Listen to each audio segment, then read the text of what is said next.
Oh, shit. I didn't know time was up. My bad, y'all. Here we go.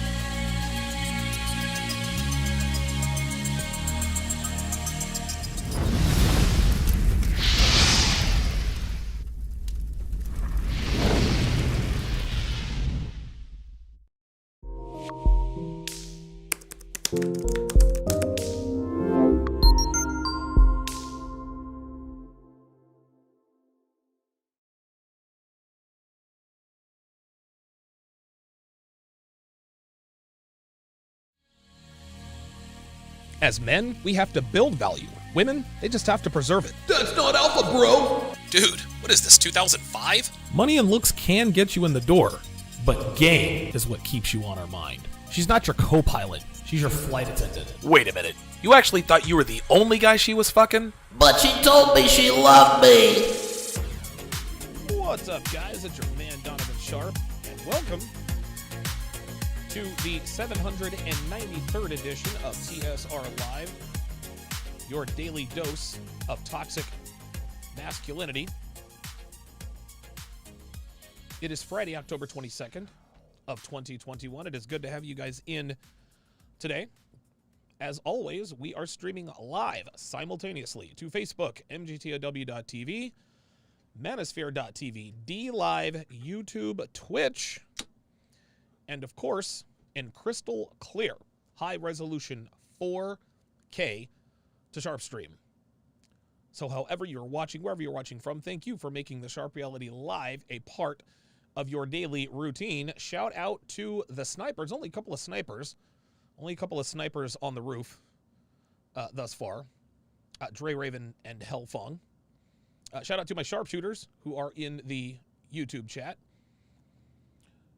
Dr. B, 84. Appreciate that. Says that credit card picture is hilarious. Tatiana Isaho. CVV 304 expires at the wall. Yes, that was of my own inception. Smoke Some with Loop is in the house. Dre Raven double dipping as usual. Thomas Payne, a.k.a. T-Pain, is in the house. Dre Raven says, Cüüchie, what's in your wallet? It's a good slogan. It's a good slogan. I'm going to blow this whole Cüüchie credit card thing out of proportion. I'm just going to go over the top with it. Because you guys have really good ideas. Tater Jack is in the house. Robert Eliezer, good to see you back in here. Good to see you back in here. Street Fighter 88. Master Hard, that's good. I actually like that. I like that a lot. I like the night out. Oh, I'm telling, hang on a second. Let me turn up my volume here. Sorry about that. I usually have to turn up the, I try to keep it up around 15 decibels so I can talk at an audible volume and for you guys to be able to hear me just fine. I think I'm good to go. Appreciate that. Dre Raven. Slapduck has made his way onto the roof with the other snipers on the building. Good stuff, good stuff. The blind archer's in the house. Stephen White says Cüüchie cash only, and you got to pay up front. Yes, sir. Hold up. Yep. Absolutely. Street Fighter 88 with another credit card company, Capital Ho. What's in your wallet? I love it. Master Hard, Capital Ho. Keep them coming, guys. Keep them coming. We have to do one for American Express or Discover. Or Discover. Casual Germs in the house. Good to see you in here. Juan from Chicago, 1040. Welcome to Chat Privileges. At Juan from Chicago to welcome him to the TSR family. Juan, if you would, put your age and location in the chat in case one of us happens to be in your neck of the woods. We can get together and have a beer. This is how communities of like-minded men are created. Ice Dragon Kids in the house says, sheesh, it's been a while to many more months. Absolutely. Ice Dragon Kid has been a member for almost 2 years. A Trevino 95, welcome to Chat Privileges. At A Trevino 95, so welcome him to the TSR family. Appreciate that. E Invocator $5 super chat says, Simp Donovan voice killing me on that intro. Yeah, it's been a while. It's been a while since I've used that voice. So I'm good. I'm good to go. I'm good to go on the volume. Cüüchie Express, okay. Booty Express could be good. I like that. American Sexpress. I love it. Love it. I love it. Juan Chicago is 22.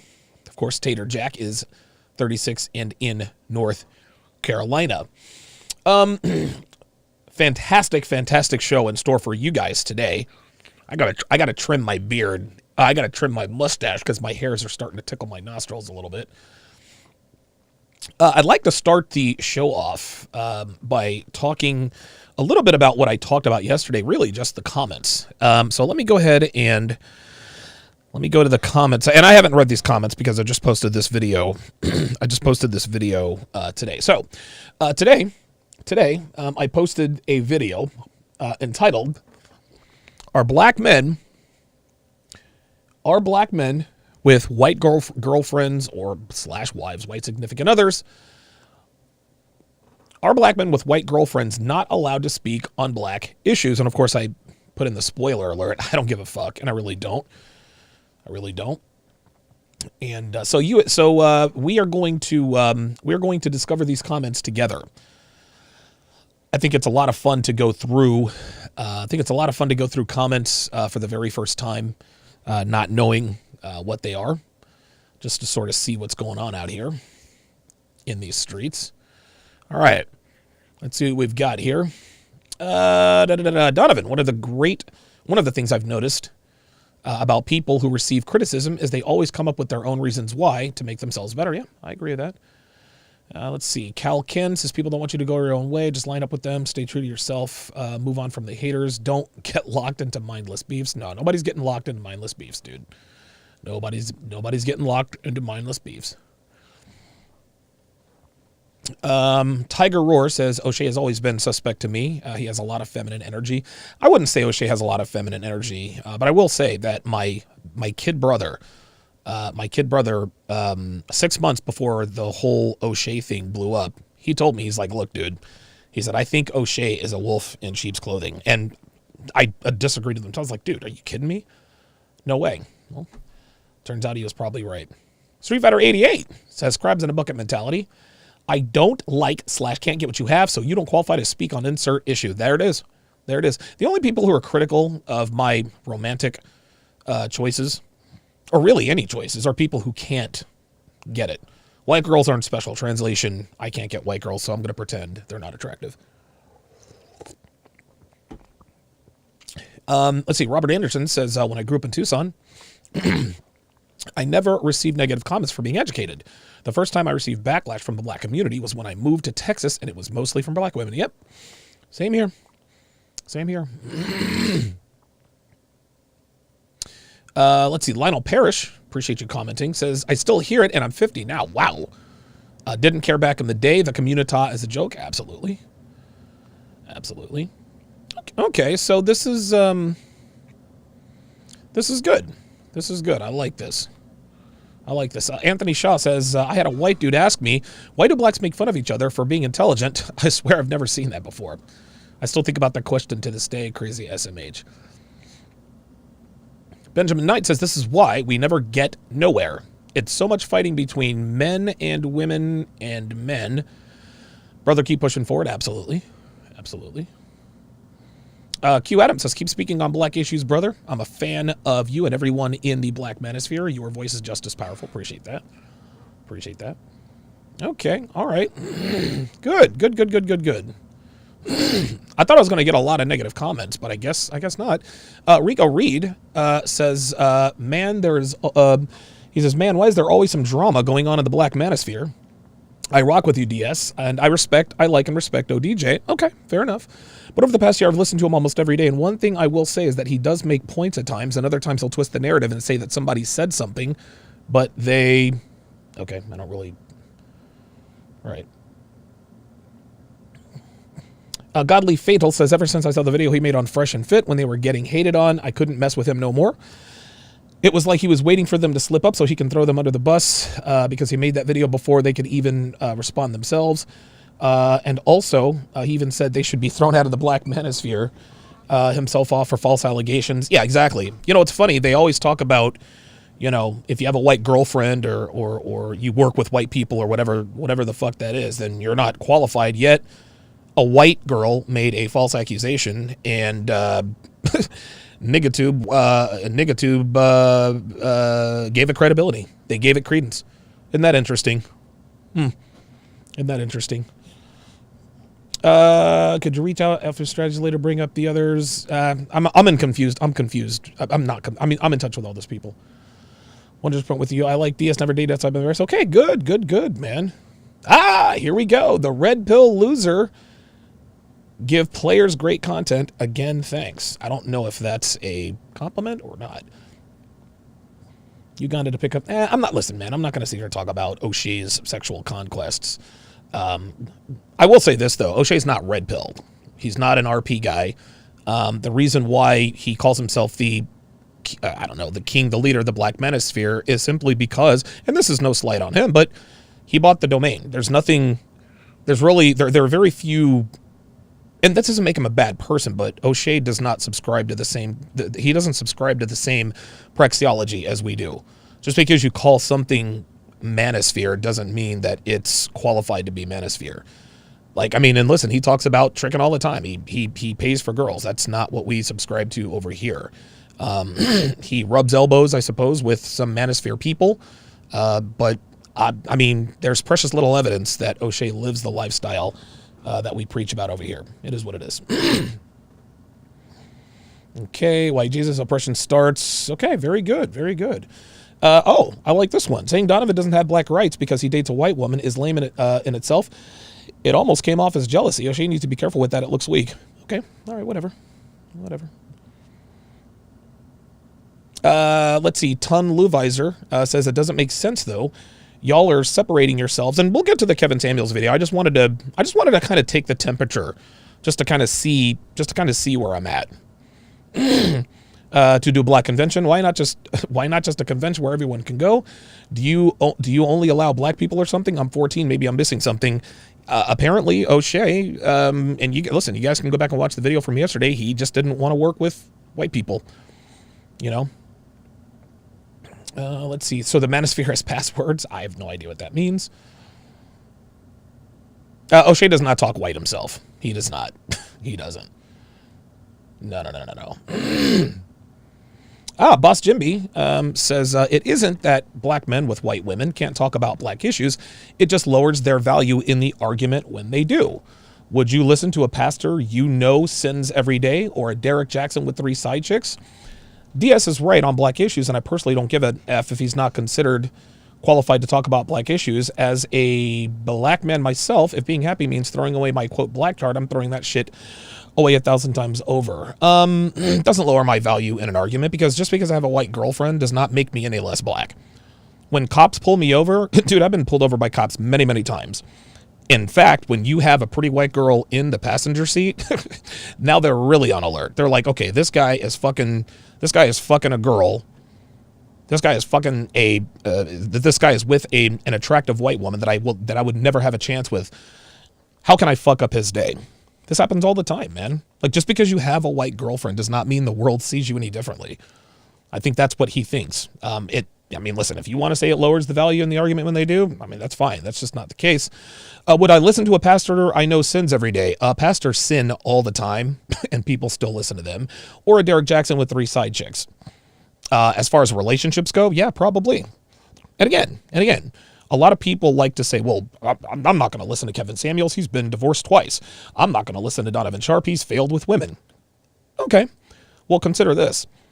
Stephen Curry, the greatest shooter in NBA history, has missed most of the shots he's taken in the NBA. He has failed more than he has succeeded. Does that not qualify him to teach people how to shoot? Well, Stephen, you've missed most shots you've taken in the NBA, so there's no need for me to listen to you. No, that's ridiculous. That's ridiculous. Anthony Moore says, dude, you have twice the views. This guy, I don't know why I even need to address him. Honestly, because the reason why I'm addressing this, and this is going to be the last of it, but the reason I'm addressing this now is because every few weeks, O'Shea finds a reason to talk about me, and he'll compliment me, but then he'll use that as an excuse to talk shit, right? And then he'll say, well, you know, I brought Donovan on, like he's. Let's see. Six Pack Productions. Obsidian and O'Shea need to stop thinking that they have some sort of black male ownership of black male YouTube. Yeah. Yeah, they don't own shit, man. They don't own shit. They really don't. Dewey Yang says he fired you, but he didn't get it. But he did it the ghetto ratchet way. Sorry, that's all I see. Okay. All right. Fine. Whatever. Who gives a shit? He fired you. Give me a fucking break, dude. Let's see. Crabs in a bucket. Robert Anderson says, I think O'Shea is just mad because he wishes he could date white women, but he can't. I don't know, man. I don't know that O'Shea is interested in white women. I mean, I really don't. I mean, listen, man, believe it or not everybody is into white girls. Not everybody's into white girls. Jay Gee says, Donovan, I think you're capable of pulling a prettier white girl. The unsaid rule when you date out to commit, she has to be undisputably fine, where the common man says, she's fine, I see you. Have you seen pictures of my girlfriend? Undisputably fine. So if I date a prettier white girl, what, she's got to be a 10? Do you see how these people, and that's exactly what I mean. These people always try to qualify my success. All right. I can promise you that whoever Jay Gee is dating doesn't look as good as my girl. Devin is a 7 at best. She's got a great body. She looks great for her age. I'm happy. And when she ceases to make me happy, I'll move on. It is what it is. Ooh, Carlos says dictionary boy. Here we go. Oh, yes. Oh, this is the dirt. Get your dubs winner. Donovan, you're a cheese ball because your talking point are girly. First of all, it's YOU''RE. On both ends. My name is spelled DONOVAN, and it's talking points, right? Like if you're gonna troll me, at least try not to sound like an ignorant ass. He replies again, bro, you don't have a black experience based off the stories you tell. Let's be honest, Donovan, you should not speak on the black experience. I mean, if that's what you want to think, if that's what you think, that's fine, but that doesn't mean I'm gonna stop. Easy Bands, if you're having a black experience everywhere you are being broken, run down is not the only black. We come from kings and royalty. Okay, all right, fine. All right. Yeah, this guy just, I think this gotcha dubs has got to be a woman. You don't have black experiences. That's why you don't deserve a voice. It's not the way you talk or you're a woman. You don't thrive around black men and women. Oh, I don't, do I? You see? You see, you don't have black experiences, and that's why you don't have a voice. What is this guy talking about? You see? Like, you don't have black experiences. That's why I don't have. That's why I don't deserve a voice. I mean, come on, man. These guys act like I've never been. These guys act like I've never been racially profiled. They act like I've never had my hands on the hood of a cop car for little to no reason. They act like I don't get profiled when I go places. Come on, get out of here. Oh, look at this. She, Get Ya Dubs winner, says we can all agree that all skin folk ain't kinfolk. If you listen to him speak, his points are all built from a white man experience and a white man's expectations. He does not talk about being black from a power position, hence why he does not have a black experience. Oh my God, Jesus Christ. Wow. This is well, you know what? It's funny. I guess it's good that this is the minority here. Lamar Truth says, short answer, no. You want to be over there, that's fine, but you forfeit talking about black people are our issues. Who says I'm supposed to forfeit? Who says I'm supposed to forfeit it? Right? Who says I'm supposed to forfeit it? And no, I don't want to fucking be over there because it's a goddamn shit show. It's a goddamn shit show. You're goddamn right. I don't want to be fucking over there. Fuck out of here. But I forfeit. Come on. Let's see. Nicholas Etienne says, really? Because if white people were to say that, they'd be called a racist. This mentality has to stop. Judging from your remarks, you seem to be in no hurry to make an effort to address those issues. It's no one from your side, blah, blah, blah, blah, blah. The Communitas, the only place in the world where many successful people leave and there isn't an exit interview to understand why they're immediately shunned. Then they wonder why it's a dumpster fire. I also do not understand the extreme urge for other men to worry about who I date or marry and how it excommunicates me from things I still deal with. I'm not, quote, over anywhere. I'm still black. Y'all be quick to remind me of that the minute something happens that involves race. Wow. Very nice. Very nice. Very good. Yeah, you know, yeah, like, I mean, this is, well, you can listen to the way he talks. He doesn't have the black experience. This just, again, and I told you guys this yesterday. I was very clear when I said this. These people may know absolutely nothing about me. All they know is what O'Shea tells them, what Obsidian tells them, the way I talk, and that my girlfriend's white. They know nothing about me. And that's why I decided to talk about this for the past couple of days. Because I don't know what Obsidian is telling people. I don't really give a shit. But O'Shea, he really, like, he bends the truth and he makes a lot of irresponsible statements about me. He makes statements about me that aren't true. Yeah, listen, I mean, I told you. And listen, man, you know, to everyone's credit, you know, the feedback was, I mean, overwhelmingly positive. So it's good to see. It is good to see that most of you guys use common sense when it comes to this. But if you're, listen, you don't even have to be black to speak on black issues. Right? You don't have to be black to speak on black issues. You can be whatever color you want. Now, there could be repercussions, but I'm black. Okay, the world sees me as black. That's how this works. Just because I have a white girlfriend, just because I talk like this, does not mean that cops don't see a threat when they tell a 6 foot 1 inch sleeve tatted up, 225 pound whatever to get out of the car and put his hands on the hood. One false move and I'm done. They're thinking, oh, wait a minute, this guy is well spoken, or he has a pretty white girlfriend. Let's treat him as such. No, they still see me as a nigger. That's just how it is, man. That's how it is. That's not surprising. So, all right. Well, shout out to you guys. Shout out to you guys for that was surprisingly positive. So I'm glad to see that most people still have some common sense. And you know what? That's probably my fault, man. I guess I underestimated my audience.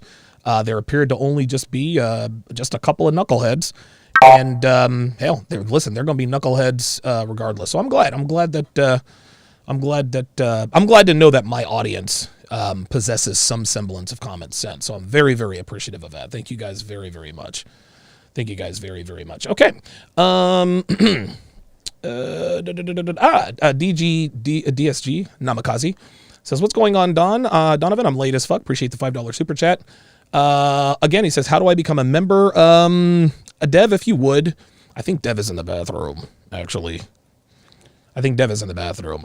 She is having some stomach issues. But yeah. So, Dev, if you're in the bathroom, if you can, pinch it off. Pinch it off. She hates when I tell people she's pooping. A shout out to Unique. Woo! Man, oh man, I forgot to put on deodorant today. Holy moly. God. Whoa. Wow. Okay, just listen, I'm just keeping it 100, keeping it a stack. Shout out to Unique79. He sent a couple of $13.74 cash apps.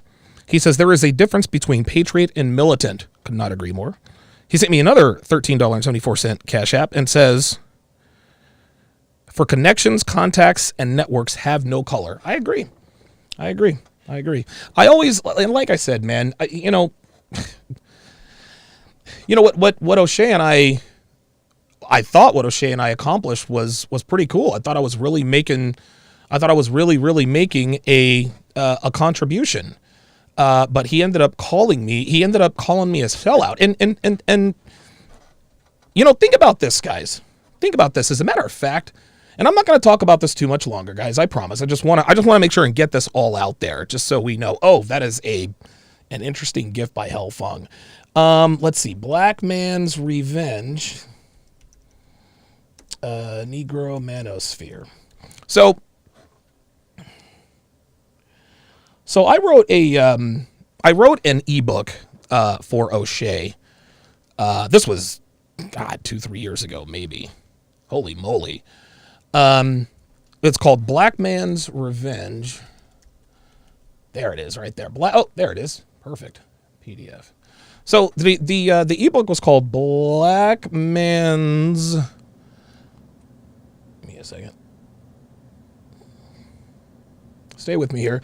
Yeah, it was called, it was entitled Black Man's Revenge, The Black Man's Guide to Dating White Girls and Other Non-Black Women by Donovan Sharp. I'll go ahead and show you guys here. So I wrote this for O'Shea. And you can see the negromanosphere.com, right?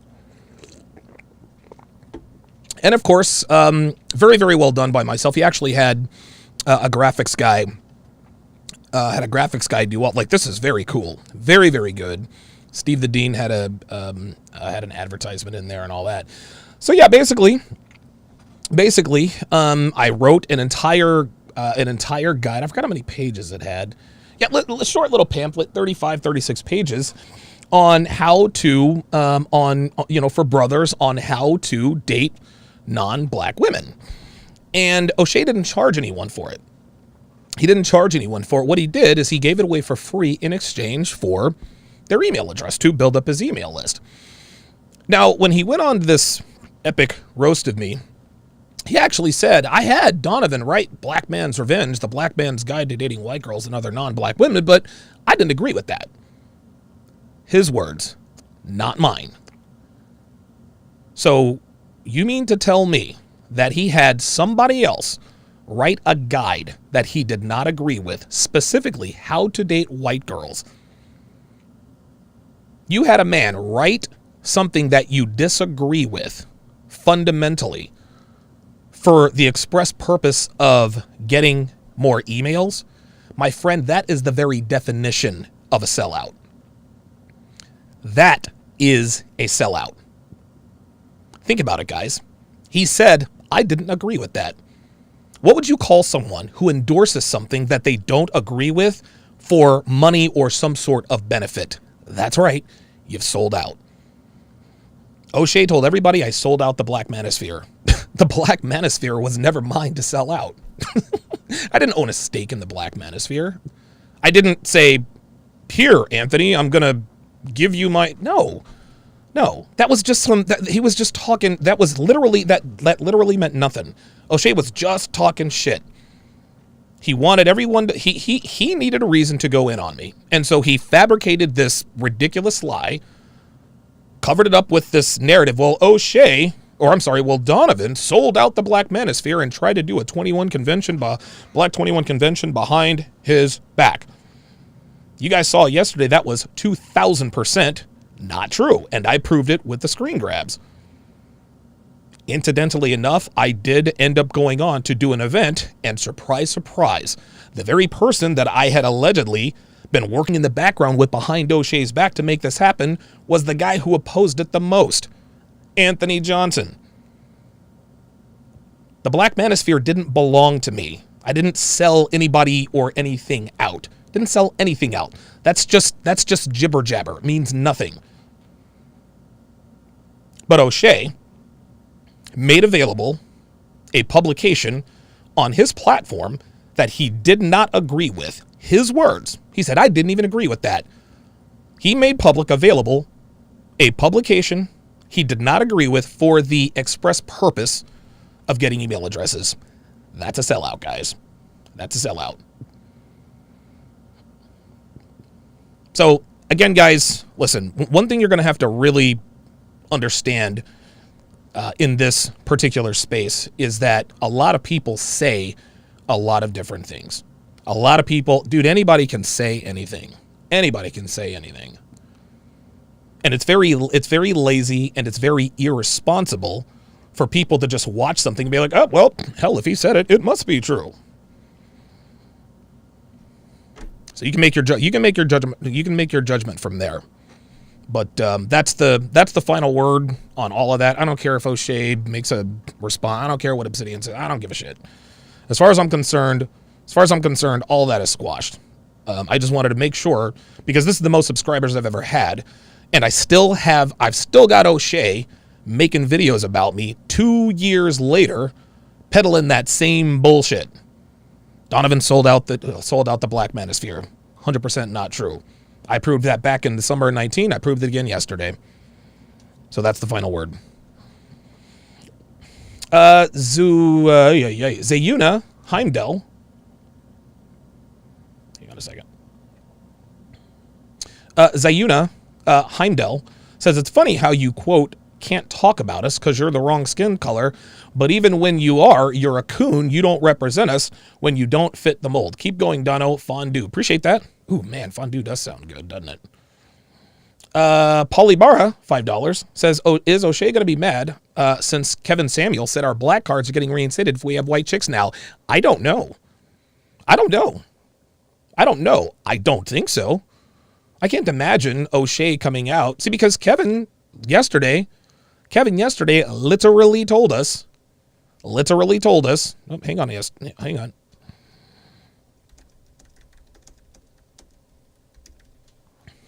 Kevin yesterday gave us all, or the day before yesterday, he said, hey, listen, and he was dead ass serious. And Kevin Samuels right now, I mean, if there is a leader of Black YouTuber Black Manosphere, that's Kevin. So I wonder how O'Shea feels about the fact that Kevin, he's probably, listen, I guess he's cool with it because it's Kevin. But if it were someone like me, oh no, it'd be a week's worth of videos. Oh, Donovan's a sellout. Donovan's this, Donovan's that. All right, bet. Cool. We'll see. All right, now it is time for the main event. Kevin had a live stream, I think this was about a week ago, give or take. And the topic of conversation was basically the de facto part 2 of Cüüchie credit, right? Women who go out with men under the guise of some sort of sexual interest when they know they're not interested, right? And Kevin made a very, very good point about the difference between a first and a second date. And that I think that's going to be, and I'm going to open up the phone lines a little bit later.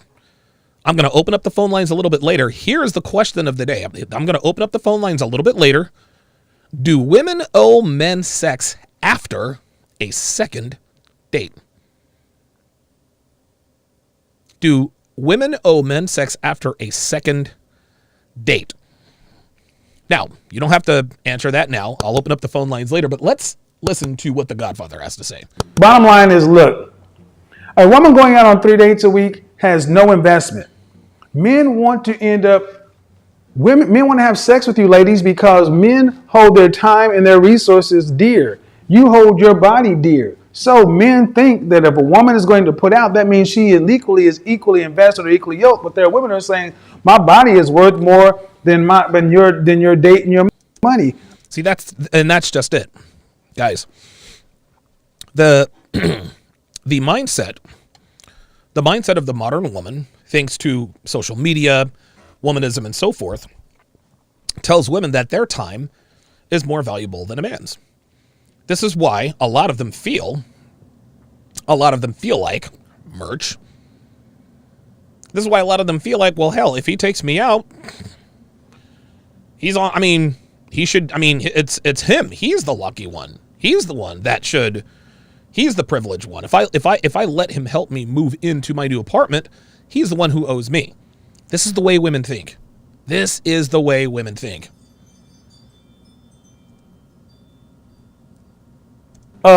No, you can't say that, ladies, when you're going out with multiple men a week, and then you're asking, why does a man want to have sex so soon? Because at least because then he knows you're in. Right. And you ladies go out with men knowing that a man's dating you in order to have sex. You know this. That's right. And gentlemen, this is where we mess up by not being straightforward and honest. Stop trying to be the nice guy and tell him, if sex is not on the menu, if sex is not a possibility, I don't want a deal, because this is a dead end for so many guys. But here's the thing, because guys pay a penalty for being direct up front, especially in this cancel culture, Me Too environment. Do you see? So if you're direct with a woman and tell her up front, you're a scumbag, you're an asshole, you're this, all you want is sex, hashtag Me Too. But then if you're not up front, then women like to play dumb. Oh, I didn't know that that's what he wanted. Stop the cap. Stop the cap. Women are allowed to play in the gray area. Dude, real talk. Many women are allowed to operate as modern thieves. Fuck you soon as we see you. What do you mean so soon? Look, dating equals sex in a man's mind. Straight up. Get this through all of you ladies' heads. We only want to date you so we can sleep with you. We got to do the whole courtship dance for the panties to come down. There you go. Why do you ladies act like you don't understand this when you're not putting your credit card out there? The reason why they act like they don't understand it, Kevin, is because if they do acknowledge that they know the guy is trying to get into their panties, they can no longer take advantage of this guy. Because if both people know, okay, he's taking me out so he can have sex with me, at that point, she has a choice to make. Okay, if I'm romantically interested in this guy, yeah, I'll let him wine me, dine me, then I'll 69 him later. Cool.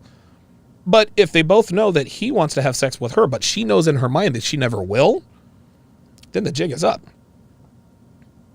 The reason why girls don't want to know is so they can't play stupid. Oh, I'm sorry. I thought he took me out on 7 expensive dinner dates because he just enjoyed my company. Nope. We're just trying to fuck. That's it. This is who we are. This is what we do. You guys get this 2020, but y'all get real brand new. Why does a guy want to have sex with what? Because we're men. That's why. Seriously? But I want a relationship. I know what you want. What does he want? Okay, I get it. What do men want? Because men control access to relationships. That's right. And that's what you seem not to be able to get. Well, will guys wait till a relationship to have sex? Nope. We certainly will not. We want to know why we're not going to wait for a relationship to have sex? Because we know that if a girl really likes us, she would not wait for a relationship to have sex with us. You see, the question that she just asked, are guys willing to wait for a relationship to have sex? Okay, well, are you willing to wait for me to pay for a date or to take you somewhere before a relationship? Oh, crickets, you say. So it's okay for us to invest our time, money, resources, and attention for something that's not guaranteed. But it's okay for us to put that out there before the relationship, but it's okay, but it's not okay for us to wait for the payoff. It's not okay for us to wait for the relationship to expect the booty. You guys see do you guys see the dichotomy? Women expect us to come up off of our time, resources, money, and attention when there are no guarantees. But then they expect us to wait for sex. You can't have it both ways, especially with high-value men. It just doesn't work that way. Girls want to wait to give us the goods, but they want the goods from us immediately. No, it ain't going down like that. And guys are starting to figure it out. Hello. Hey, how's it going? Oh boy, this is my girl right here. Hi, how are you? Good, and yourself? She's a good-looking girl, though. I will say that. Okay, so guys, I studied this up close. I think this is her real hair. I think it is because, I don't know. Guess you guys are gonna have to tell me. How old are you? I just turned 26 yesterday. 26. Do me a favor. Hold the camera kind of steady or set it down so it doesn't move Yesterday, I just turned 26 yesterday. Dre Raven on the Sharp Stream side says, very good question, in my opinion. Does she owe sex after the second date? No. She doesn't have to do anything she doesn't want to do. However, by that same token, men aren't obliged to waste any more time, money, and energy on a woman who isn't demonstrably interested in him sexually. As women are fond of saying, what's good for the goose is good for the gander. Oh, but you didn't get the memo, Dre Raven. You didn't get the memo. Her time is worth more than ours, remember? Remember, when we take a woman out and spend $200 on a dinner date, we're still indebted to her. Okay.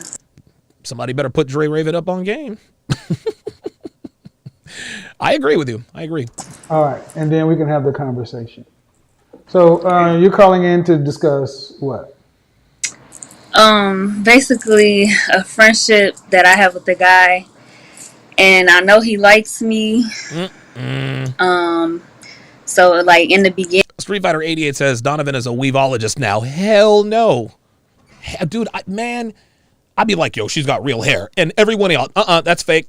Y'all tell me tracks and this and that. I'm like, okay, all right, I'll defer to y'all. and then I kind of led him. I didn't purposely lead him on, but now looking back on it, I did. Stop the cap. Oh, okay. So you didn't purposely lead him on, but now that you think about it, you understand that, right? Bitch, please, man. Dude, you see how women act? Dude, women always act like they don't know. Women always act like they do not know. Oh my God, I didn't know he liked me. Fuck out of here, man. Take advantage of the situation. We would go out on outings, and he would just pay. But Okay. in the very beginning, he did say, like, if anywhere we go, I didn't even have to bring my wallet. Like, basically just. And why do you think he told you that? Why do you think he told you that? Because he wanted to be a good friend? No, because he wanted to smash. That's why. He wanted to smash. And you knew he wanted to smash. I got you. And he would handle that. Dre Raven says, LOL, I think I circular filed the memo. Touche, my friend, touche. But man, but let's be honest though. Here we go. See, here we go. If you were 360 pounds and 5'2" with 4 kids, would he have offered that to you? I'm sorry, can you repeat that? If you were 350 pounds and 5'2" with 4 children, would he have offered that to you? Of course not. Of course not. And Kevin was very, very soft-spoken here. So basically, if he asked her, if you were a fat chick who had 2 baby daddies, 2 kids, do you think he would have offered to pay? And the answer, of course, is... Nope. Of course he wouldn't offer to pay. Because at that point, he knows you're a bad bet. So I doubt it. Say it out. There you go. Say it. When you say that I didn't intend to lead him on, and what he said, he was saying something because he wanted something. There you go. Yeah, Uncomfortable Truth said you heard him before she did. Well, he's the kind of person that is like a people pleaser. So? And? So he's a people pleaser. So what, that gives you permission to take advantage of him? So he never really asks for anything. Oh, shit. Ladies, listen. This girl, this is an attractive girl. She's very attractive. She really is. She has really, really good skin. I don't know why her hair is a different color on the... She needs to get her roots touched up. But she's attractive, man. She doesn't appear to be overweight. She has beautiful teeth. I think she has really nice eyes. Good complexion. Right? Ladies, learn to speak proper English, man. Come on. And listen, man. Listen, I know sometimes I joke about this stuff, but really, if you want to lock down a high-value man, dude, it's ask, not ax. I remember when I was doing the show with O'Shea, I used to ask black women to say Carlisle Holiday. Carlisle Holiday. He used to play quarterback for Notre Dame. Carlisle Holiday is a very good linguistic test for someone to see if they really do have a strong command of the English language. Right? Oh, no, you guys... So she has fake hair? I thought I nailed this one. Are you sure? Dude, Javon Culver says weave. Oh, no. Oh, Juan from Chicago says good skin, fake hair. All right, Devin, put it on the poll. Put it on the poll. Put it on the poll. Is she wearing a weave, yes or no? Damn. I'm like, oh, dude, I'm like 0 for 15 on these. Every time oh my God, it looks so real. Like, dude, y'all should have seen me about maybe an hour ago. I was like, yeah, I know this is real. Damn. Oh, Street Fighter 88 says definitely a weave. Motherfucker. And I have no reason to doubt you guys. You guys are undefeated, but damn, I swear to God. Dude, I'd be in big trouble. Dude, if I dated black women, I'd be in big fucking trouble because I'm a hair puller when I'm fucking. Fuck around and run up a $300 hair bill. Damn. So if a woman were to do, so if we were switch the circumstances, do you have any siblings? No. Okay. Only child. RPAP says girls will lead men on, i.e., let them pay for things and buy them things because they don't want to have a confrontation, as we have seen in most dating show breakdowns, but they sure love getting free stuff. I'm trying to tell you. So if you were a people pleaser and you were just to give of your time and attention or give of yourself. Give him the pussy, Kevin. Just say it. Give him the coochie. Give him the coochie. To a man. Street Fighter 88 says you can tell it's weave because she has no edges. Okay, what does that mean? What does that mean? Unique 79 says fake hair. Look at the top left side of her forehead. Yeah, it does look a little weird, but you guys are some snipers, man. I swear to God, I really thought it was real. Like, I think, dude, I studied that thing for like a good 10 minutes. Cody Marshall says it's a weave. Bring her to a pool party. Man, damn. He never. Dude, I swear, if I were to ever date black women in the future, I'd be in trouble. Robert Dalton says Donovan is never correct with weave. Dude, no, I'm batting 0. Like, I never know. Like, oh my God, William Osborne says it's way fake. Oh my God. Dude, you guys can look at this stuff and instantly tell, man. Jesus Christ. See, that's why y'all know I've been fucking with sisters, is I can't tell shit. Oops. Asked, would he be wrong for taking it? Let me rewind that a little bit. Switch the circumstances. Do you have any siblings? No. Okay. So if you were a people pleaser and you were just to give of your time and attention or give of yourself pussy to a man and he never asked, would he be wrong for It's axed, Kevin. Axed. taking it?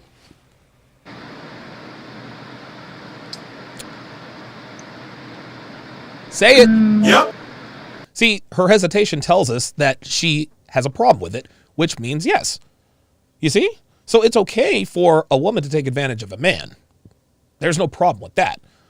But when a man takes advantage of a woman, now it's a problem. And again, the situation is like this. I've always said there's a difference. When a guy says he's in the friend zone, that means he is getting he's getting the companionship, but not getting the booty. A girl who's in the friend zone, she's getting all the sausage, but none of the companionship, right? So when a girl says she's in a guy's friend zone, she doesn't mean he's not smashing her. Oh, he's smashing her. He's just not spending time with her outside of smashing her. That's called the fuck friend zone, right? So when we take it to the next level, if a guy is taking out a woman and the woman knows she's not sexually interested in said guy, all her girlfriends are like, well, listen, if he doesn't, I mean, as long as he knows, I mean, I can't help it if he can't tell. I can't, I can't, I don't know. I don't even know that he wants to smash, right? But then the minute one of their girlfriends is like, that nigga Donovan, like, what happened, girl? Man, I went over there last night to give him a piece of my mind. Like, I keep telling him, like, I want a relationship, and I don't know. He never says he doesn't want a relationship, but he never says, no, he never tells me he wants a relationship, but he never says he doesn't.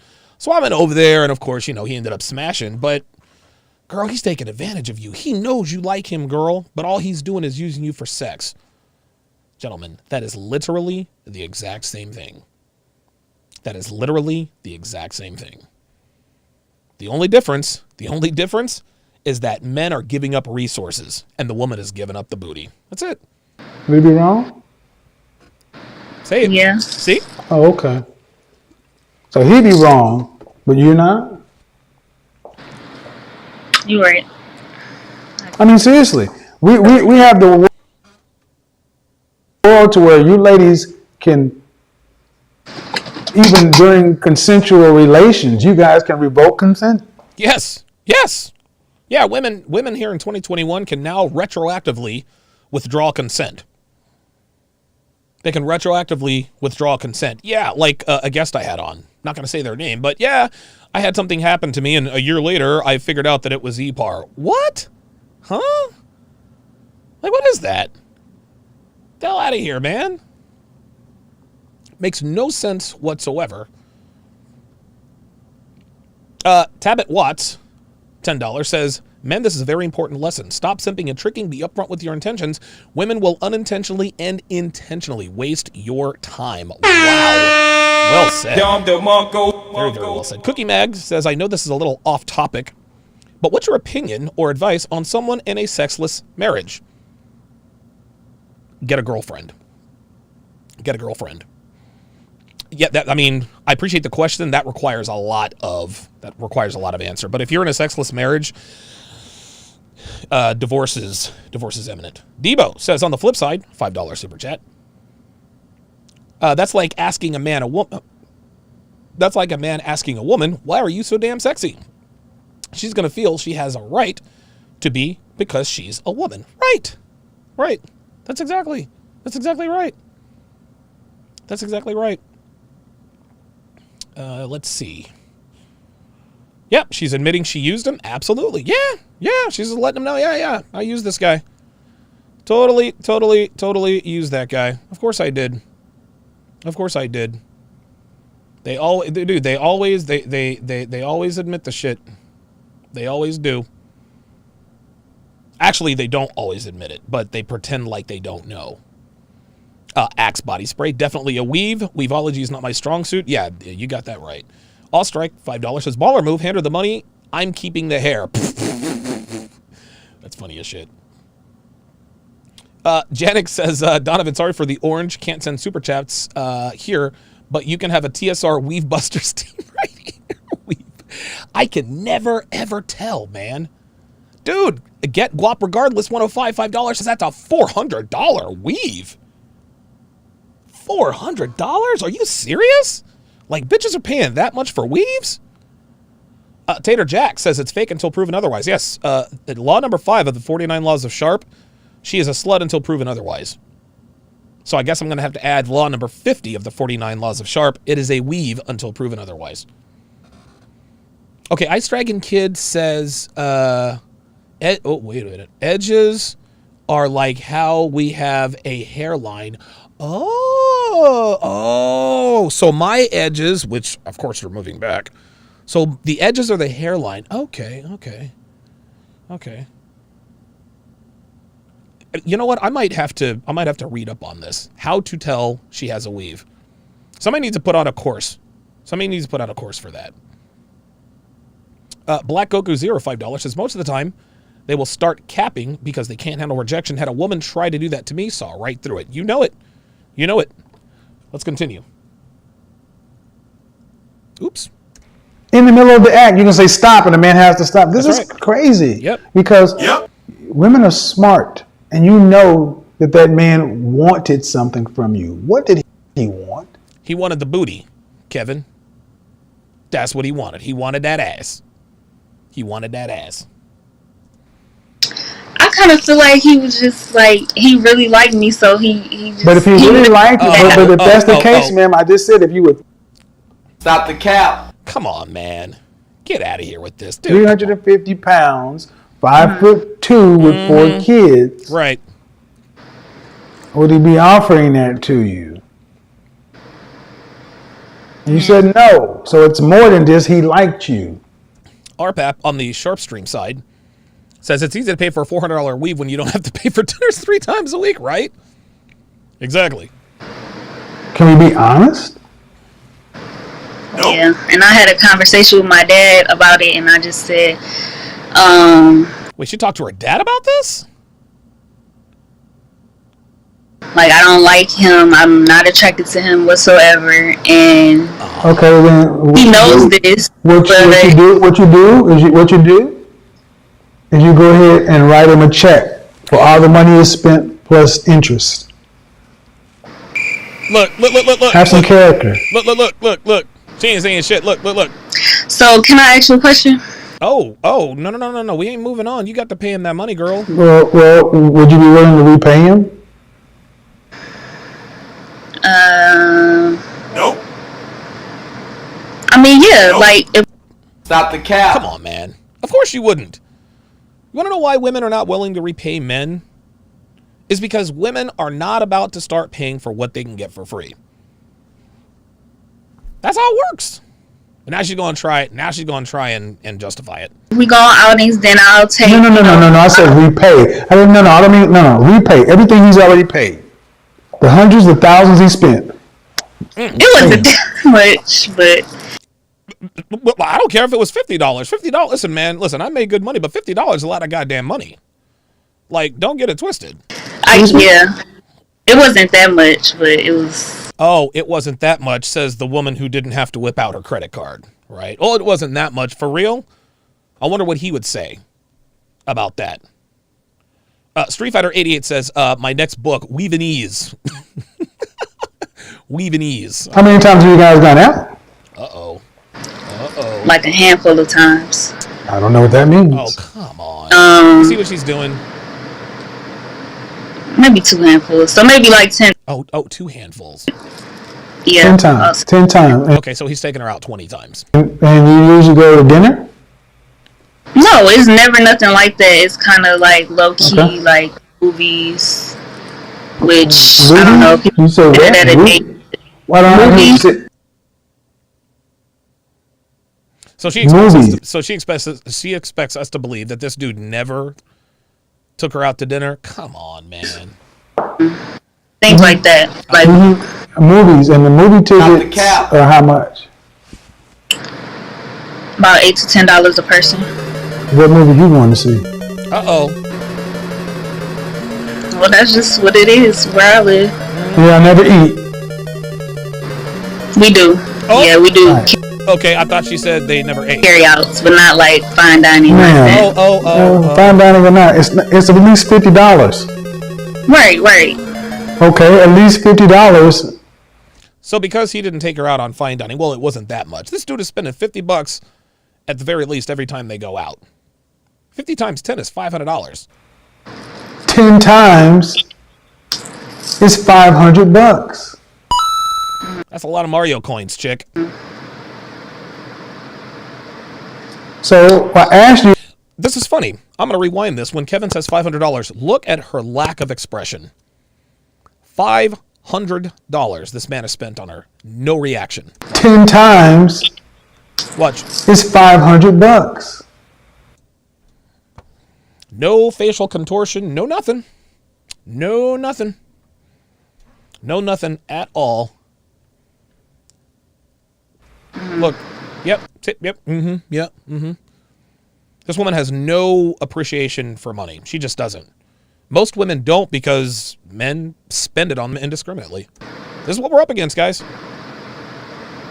So I asked you, would you be willing to give him his money back plus interest? Uh-oh. Uh-oh. Because you said you aren't attracted to this man and any of this stuff. So you knew that. And you knew that from date one. See that?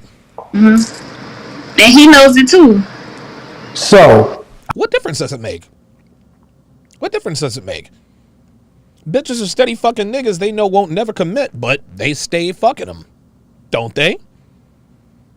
You know you have feelings for him. You know he's never going to commit. He's told you he ain't going to commit. But he's still a dog if he takes advantage of you. Fuck out of here, man. I want you guys to understand that this is how most women think. If I know I'm not attracted to you, and you know I'm not attracted to you, and you let me take advantage of you, it's your fault. But if you take advantage of me, it's your fault. Right. See that? See that? If you're spending on money who you know doesn't have any sexual interest in you, that's your fault. If you're taking advantage of her, if you're sleeping with her and you know you don't want anything from her but sex, but you know she has feelings for you, that's your fault. Fuck out of here. Get out of here with that. So if you were to be passed out of this house one night drunk and something happened, would he be wrong?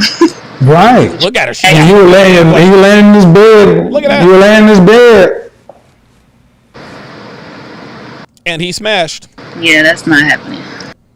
Okay. Well, there we go. That's not happening. But so and that's an extreme case, man. But I value our friendship. What I'm curious to understand is why is it seemingly so easy for women who can understand the difference between right or wrong when they're in the wrong position? Why it's so hard for you guys to admit you're doing wrong? Because, Kevin, women are allergic to accountability. You ever seen a woman say, that was my fault? Do you know what happens when a woman says that was my fault? All of a sudden her face gets a little puffy. Eyes start to get red. She starts itching her eyes. Women are so allergic to accountability. Whenever they admit fault, like you have to have an EpiPen nearby. Wait a minute. Diane's about to admit fault. You got the EpiPen? We have some Claritin D. Women are allergic to accountability. Hellfong on the Sharpstream side says she looks almost proud of herself. Yeah. Yep. That's the game. Fear to none. $5. Appreciate that. C-Dub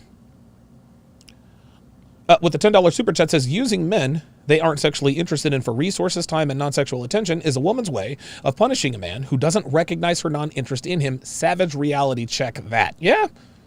There you go. And it's funny. We can actually reverse that. Using a woman they're not interested in for a long-term relationship is a man's way of punishing a woman who doesn't recognize his non-interest for a long-term relationship with her. Oh, but that's a crime. He's a dog for that. When it's something you want. Theo Waugh, $15 super chat. Appreciate that. Says, if it's not that much, then she can easily repay. Exactly. If it wasn't that much, then stroke that check, baby girl. Because what it sounds like is, I want what he's giving me, and I know I'm not going to pay for it.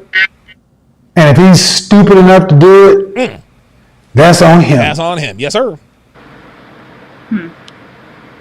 But I don't know if you believe in karma, but what kind of person does that make somebody to take advantage of somebody? I don't believe in karma. Because that's what it really is. It's taking advantage. Right. Yep. What is that? What kind of person takes advantage of another person? A thief. I had a conversation with my dad about it, and he was just saying, it sounded like he was pretty much paying for your time. No, the fuck you didn't. Did that really just come out this bitch's mouth? Let's rewind that. Person. I had a conversation with my dad about it, and he was just saying, it sounded like he was pretty much paying for your time. Oh my God. So your father told you that this dude was paying for your time? So either you're capping or you have a terrible father. What kind of father would encourage his daughter to take advantage of a man she has no sexual interest in under the auspices of, well, he's paying you for your time? You guys, listen, Kevin says you can't make this stuff up, man. Women honestly feel, they really do feel this way. They feel like, merge, they feel like if they allow you to spend time with them at their expense, you are still in debt to them. The fact that I am letting you near me, the fact that I am letting you bask in my presence, you have a debt to pay. Paying $250 for an expensive dinner date, that's the least you could have done. You're spending time with me. Malik says, and I ain't even mad at her. His fault for enabling her to do it. You got to learn at some point, my guy. Hey, I agree. Yep. I'm with it. I'm with it, guys. I'm with it. This is why guys like me exist. Law number 3 of the 49 Laws of Sharp. Never feed her before you fuck her. Why? Because if you do, you end up like this guy. Whoever this dude has friend zoned. Geeky Anomaly said she's lying. She brought in, quote, my dad as an appeal to masculine authority. Yeah, I agree. I don't think she's... Dude, this is cap. That's cap. Stop the cap. Ain't no way this girl's father told her he's paying for your time. That sounds like something her mother or her aunt would say. Get the fuck out of here. No man would ever tell his daughter, keep taking advantage of this man who is sexually interested in you, who you have no sexual interest in. He's merely paying you for your time. So your father told that to you to justify taking advantage of another man? Stop the cap. I'm calling cap. Fuck out of here, man. The Steel Curtain, $5, says they feign ignorance when they don't want to be accountable. Fellas, keep the wallet closed and starve these pigeons out. Shout out to Sporty Thieves. Appreciate that. Reckless Gaming says, welcome back, Mr. Sharp. Glad you're doing better. If you want the lowdown on Weave, watch the Chris Rock Good Hair movie. That shit traumatized me. Okay. That's Denzel Washington. Okay. An Ancient Man, $5, says Cüüchie $40 or less in ATL. Damn. That's some cheap Cüüchie. Derek Eaton with the $5 super chat says the entitlement is Over 9,000. Yep. Goddamn right. Insanity. Let's rewind that. Because I don't believe for 1 second her father told her this, because somebody in the Sharp stream chat, Hellfong, says no eye contact when she said that. She is clearly lying. You guys caught that. I missed that. Let's take another look at that. Advantage of somebody. Because that's what it really is. It's taking advantage. What is that? What kind of person takes advantage of another person? I had a conversation with my dad about it. Oh, she's not even looking at the screen. Oh, look at this. He was just saying, it sounded like he was pretty much paying for your time. Stop the cap. No man would ever say that to a woman. Because he knows. Mr. Dad, stop capping for your daughter. That's bullshit, Stop sir. the cap. Oh, whoa. He said that's bullshit, sir. If it wasn't your daughter, sir, you'd say she belongs to the streets. She belongs to the streets. I'll say it for her. Bruh. Fuck out of here with that. Look at her because she knows she's capping. Honest, I'm a father. I have a daughter too, but ma'am, you know it's wrong. That's done. I'm just saying, you know you're not attracted to this man. You know nothing's going to happen, yet he's weak for you, and you'll take it. There you go. So what's your question, though? So basically, if we when we go on outings and things. You know, it's funny. She keeps calling it outings. She doesn't want to call it a date because a date connotes mutual interest. Robert Leeser on the YouTube side says, if her father told her that, he was neutered years ago. Yep. Is it now, because when I go out with my female friends, we basically, split the bill sometimes. So you split the bills with your female friends, but you let old boy pay the bill. So with a male friend, it shouldn't be the same way. Should it be 50-50? Are you talking about this guy? Yeah. Ma'am, if you continue to go out with my personal opinion, if you continue to go out with this man, you're a bad person. Oh, well, we friends. We're not going out. Oh, bitch. Oh, we friends? Y'all ain't friends. No, you guys are not friends. He's trying to fuck you, and you're trying to extrapolate resources out of him. That's not what friends do. Get the fuck out of here, man. It's not friendly. No, that's not friendly. No, it's... Look at her. You can see by the look on her face, she knows she's full of shit. Get out of here with this. And I need you guys to understand that. Remember when Juan from Chicago says her female friends are a bad influence on her. Guys, listen and listen good. Listen and listen good. This is a teaching moment. We're clearly pointing out the problem. But I'm also going to give you the solution. The way to avoid women in situations like this, again, abide by law number 3. Never feed her before you fuck her. Well, where am I supposed to take her? On a first date, Donovan. I'm glad you asked. Let me make this very simple for you. A first meetup with a woman, you guys need to think of it as her auditioning for a second date. And this is assuming she has sexual interest in you. Okay? So when you do a first meetup, never ever go to dinner. No.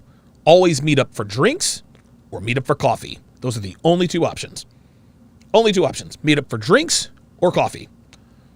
You can pay for it. You're not going to spend any more than $10-15. Now, during coffee and or drinks, this is when you are quizzing her. Okay? This is when you are making her qualify. This is how to not be taken advantage of women trying to take advantage of you. This is when you're quizzing her. Do you live alone? How long have you lived alone? Did you go to a 4-year college? Right? What was your family life like? Was there a father in the home? Were you raised by 2 parents? Were you raised by a single mother? Do you have any kids? Are your friends married? Are your friends in long-term cohabitating relationships? Are your friends single? What do you and your friends do for fun? How close are you to your friends? Do you have any brothers? Do you have any sisters? Guys, these are the questions that you need to be asking women, because a shitload of information can be gleaned just from these questions. Most guys ask the bullshit question, so where do you see yourself in 5 years and what do you do for a living? You can ask her what she does for a living, but not because you're just trying to make conversation. No, you're asking her what she does for a living so that you can gauge the possibility of maybe spending more time with her. Were you ever in the military? These are the kinds of questions that you need to ask. Guys ask interview questions because in his mind, she's already qualified for his time and attention. Interview questions are always asked at dinner. Why? Because he already had it. Well, she looks good. She deserves dinner. No, fuck that. Fuck that. No. She doesn't qualify for dinner unless you tell her she qualifies for dinner. These are the questions you ask her on this first meetup. If, and only if, she passes that audition, if and only if she passes that audition, then that's when you allow her to spend more time with you. And dude, I did this 100 times and it never fails. Scenario, meeting up with a girl. We're at Starbucks. Hey, good to meet you. I don't know. Jesus Christ. Erica. Just use the name Erica. Hey, yeah, Erica. All right, good to meet you. Yeah. So how long have you lived in Vegas? Okay, cool. Okay, all right. Where are you originally from? Florida. Okay, all right. Why'd you move out here? Right? You have to ask her these questions. Well, I had some family stuff. That means she moved all the way cross country. Put a pin in that. Doesn't disqualify her, but now you know what to listen for. All right? Your parents still married? Oh, parents are still married. Okay. What's your relationship like with your dad? Awesome. Good. So far, so good. You're not just asking her these questions to make conversation, gentlemen. You're asking these questions to gauge the possibility that she is going to earn the privilege of spending more time with you. Do you have any siblings? Oh, older brothers. Oh, 2 older brothers. Okay. They were probably pretty protective of you, weren't they? Yeah, I'm protective of my sisters too. Are you and your mother close? Okay. So tell me about your friends. What do you guys like to do for fun? I mean, do you have married friends, boyfriends, whatever? Oh, okay, good. Excellent. So I'm going to ask her a bunch of other questions, and listen, sometimes there are going to be some red flags, sometimes there are going to be some crimson flags. At that point, you make your own decision. If I have decided, and I did this all the time like clockwork after I figured it all out. After that, and again, you have to already have done this. So before the date, you're going to make a reservation. You're going to make a reservation for one at a sit-down restaurant at the bar. Yeah, one for Donovan Sharp or Alex Hopkins. That's my name. Yeah. So if Erica has qualified to spend a little more time with me, I'll look at my watch and be like, well, hey, look, I've got a reservation. I got a reservation at such and such restaurant. Just a couple little quick appetizers. You actually seem pretty cool. You should come with me. You saw what I did there? Number one, I let her know that I already had plans. I have a reservation for appetizers. And one thing I forgot, listen, I've got a reservation for one at such and such restaurant. You should come with me, man. I'll call them up and let them know I got guests coming along. Right? So number one, you made plans without her. You didn't give her any guarantees. Oh, this guy made plans without me. Number two, reservations for appetizers. It's not a full meal.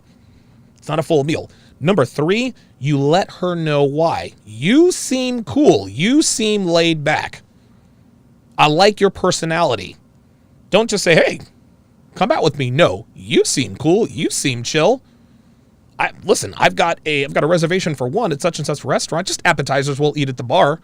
I can give them a call and let them know I've got somebody coming along. You should join me. Right? So now we're setting expectations.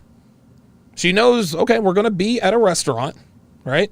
But we're not getting steak and lobster. Nah, just, loaded potatoes, chicken, whatever the case may be. Right? That's when you ask the second level questions, right? If she then passes those second level questions, at that point, you close your tab and angle for the second date. Or you can try to get her back to your place. The point is, guys, is that you should never, how can I put this? You should make her work for everything. Okay? Listen, if she's attractive, okay, you earn a cup of coffee. Being attractive earns you a cup of coffee, maybe a martini or two, right? If you happen to have a half decent personality, if you weren't raised by a single mother, if you don't have a sleeve tattoo, okay, let's go do some appetizers. And then at that point, if she's still very cool, be like, you know what? I just bought such and such at the grocery store. Let me make you dinner at home. Let me make you dinner at my place. Right? That, of course, is when you try to close the deal. The point is, guys, is you're not spending $50, $100, $200 on a first date just because she looks good. This is how to keep from getting taken advantage of by women. Every woman, the reason why bitches are always like, well, he's got to take me to dinner, because the reason why they say, well, he's got to take me to dinner if he's a gentleman, is because they're trying to get something for nothing. No, fuck that. Fuck that. No. You look good. That's good enough for a cup of coffee or a Cosmo, right? If you want chicken wings or loaded nachos or whatever, you got to qualify for that. And if you want dinner back at my place, you got to qualify for that. Don't just be giving these bitches $200 dates just because. No, fuck that. And girls aren't stupid. They'll pick up on this right away. They'll know, oh, okay, this guy is actually screening me. Oh, okay. So maybe this guy does have options. When girls see that you are discriminatory, they're more attracted to you because they know you have options. Let's continue.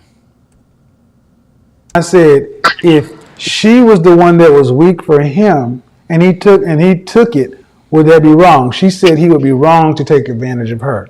And if he said, but we friends. Friends don't take advantage of each other, There man. you go. You're right. This is why I said men and women Look at her. She's all quiet now, isn't she? are not friends. Gentlemen, understand, these women are not your friends. And they will use you if you will let them. There you go. And they will justify it and make it your fault. Because you said when you went out with you and your girlfriend, y'all split the bill.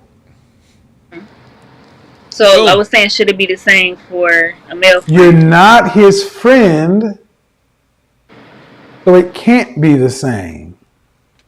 You should not be talking to this man, You know, this is dealing interesting. with this man, going out with this man. This is a person. You know, this is interesting. This was a topic of discussion a few months back. Can men and women be friends? Well, yeah. Men and women can be. Of course they can be friends. It's just not a good idea for the man. And the reason why it's not a good idea for men to be friends with women is because women will take advantage of you. Men should, women are positively useless as companions unless you are fucking them.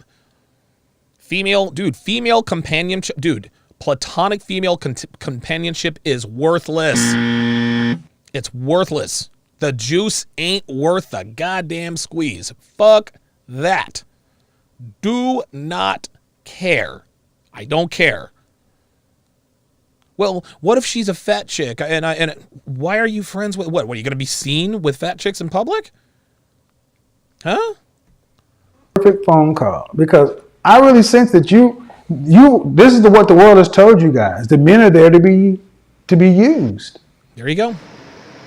Women look at men these days as commodities.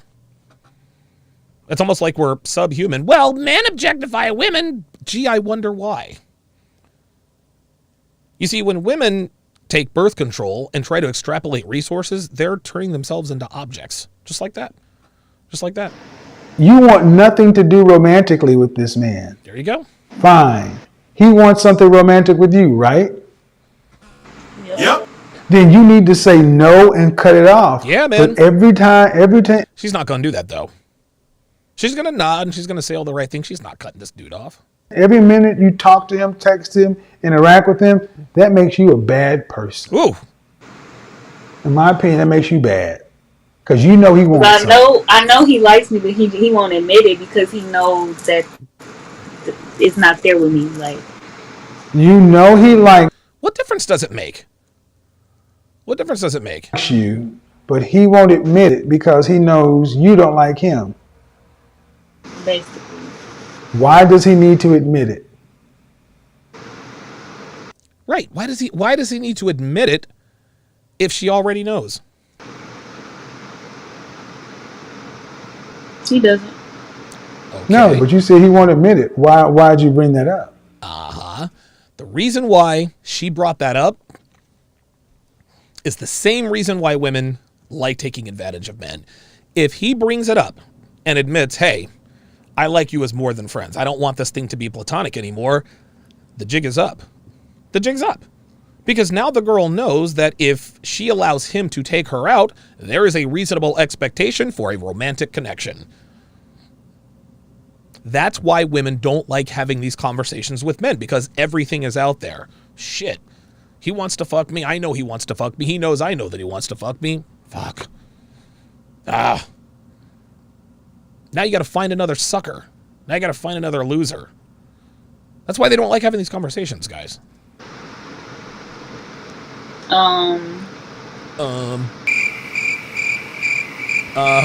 Yeah. See? Probably a recent situation where he was trying to take me out of town for my birthday, and I thought it was like a romantic getaway. Okay. This is him shooting her shot. Where I looked on the website. So then basically I said that's for couples. Like, Nabil Khan says he admits it. He's done. Yeah, that's true. A lot of guys are, and listen, a lot of guys are afraid to admit this to the girl because they still want the chance, right? They still want the chance. So listen, I can't put this all on the guy, because the reason a lot of guys never bring it up is because they know they'll get rejected. They still want to listen. As long as he's spending time around her, there's always a chance. They almost never know.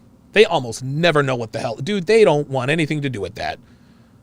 They never know that they have no chance. Guys just think, well, if I stand there long enough, I'm going to get the booty. I don't want to do that. And he was like, I know, he was like, that's not for couples or something. He was like, I didn't know that. And then he said. So he didn't know that it was a romantic getaway? Stop the cap. Get out of here, man. I know you So don't have to. if he admitted he liked you, what difference would it make?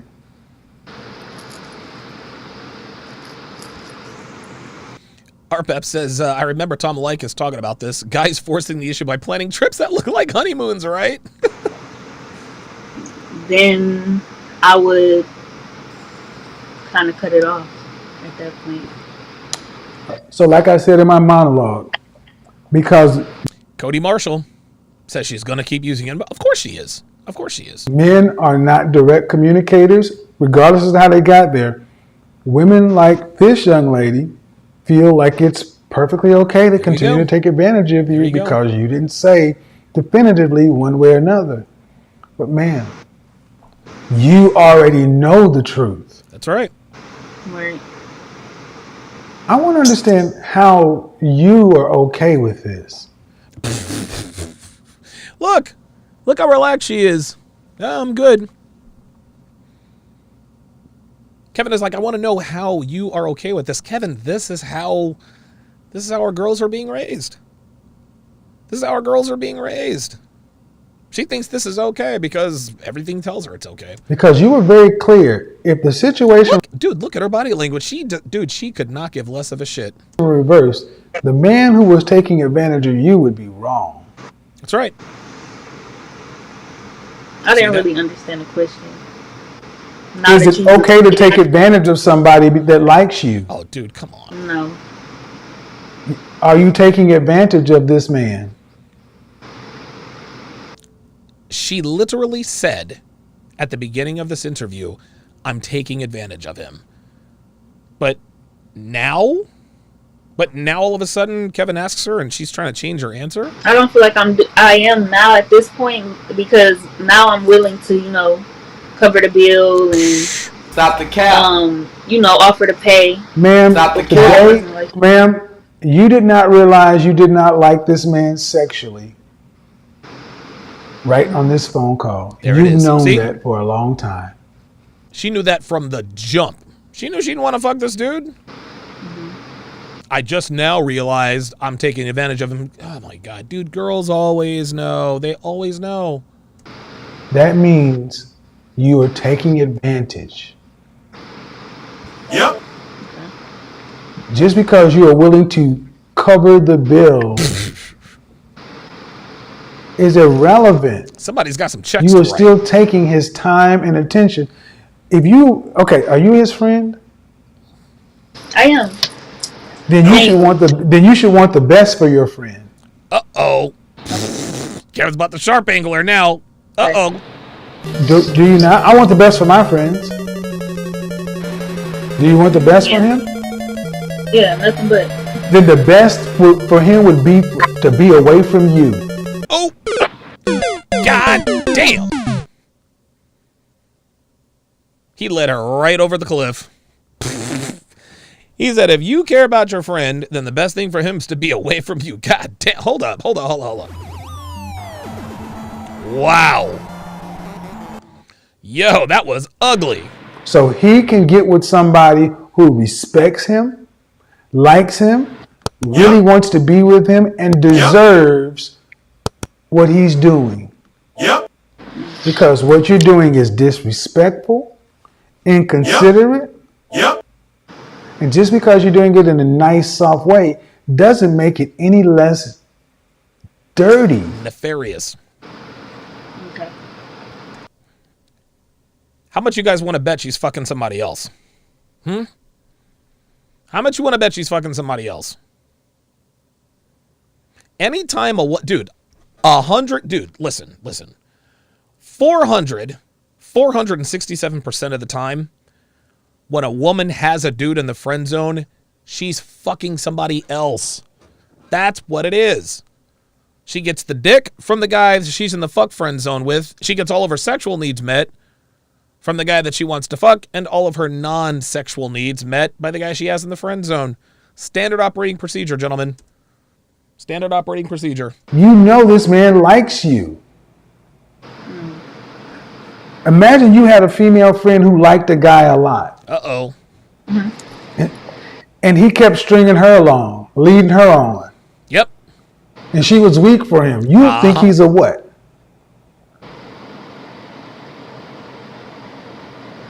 Simp. A simp. I didn't catch the last part. I'm sorry. This girl is not very good at listening, is she?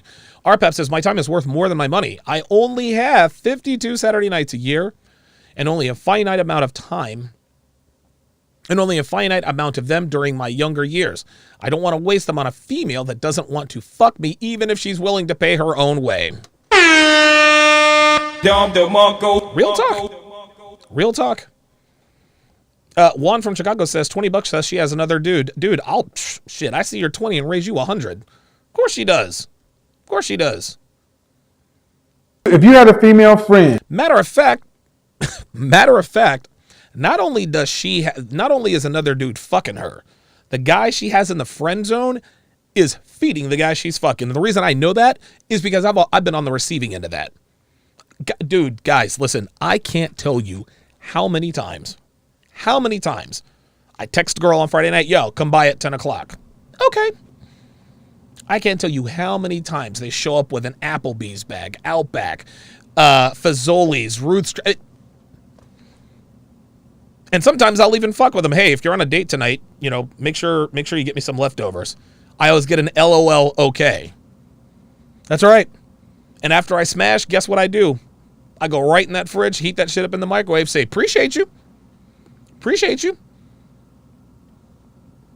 All right, so Dev put on the poll, is she wearing a weave? Is she wearing a weave? Let me go ahead and put up the poll results here. So 471 of you voted. 471 of you voted. 91% says that, yes, she is wearing a weave. And 8% of you know about as much, you guys know as much about weaves as I do. Appreciate you guys. Appreciate that. Gerard Butler, $5, says, if dating relied on women leading with their purses, the human species would go extinct. Yep. Goddamn right it would. Of course it would. You kidding me? That'd be all day, every day. Let's continue. Who liked a guy. She liked a Chad or a Tyrone. She really liked him, and you knew he didn't like her. But he kept on leading her on, letting her be around. And she's like, well, maybe one day, girl, maybe one day. And just because he wasn't mean to her, what would you think of him? There you go. See? He's a dog. He's a player. That he needs to let her be. You think he's a nice man for doing that? No. Huh? No. Then how are you a good woman? Ooh. Oh, no. Oh, Kevin, don't do it to her. God damn. Whew. Is the 3 knockdown rule in effect? I am in New Jersey, so I guess so.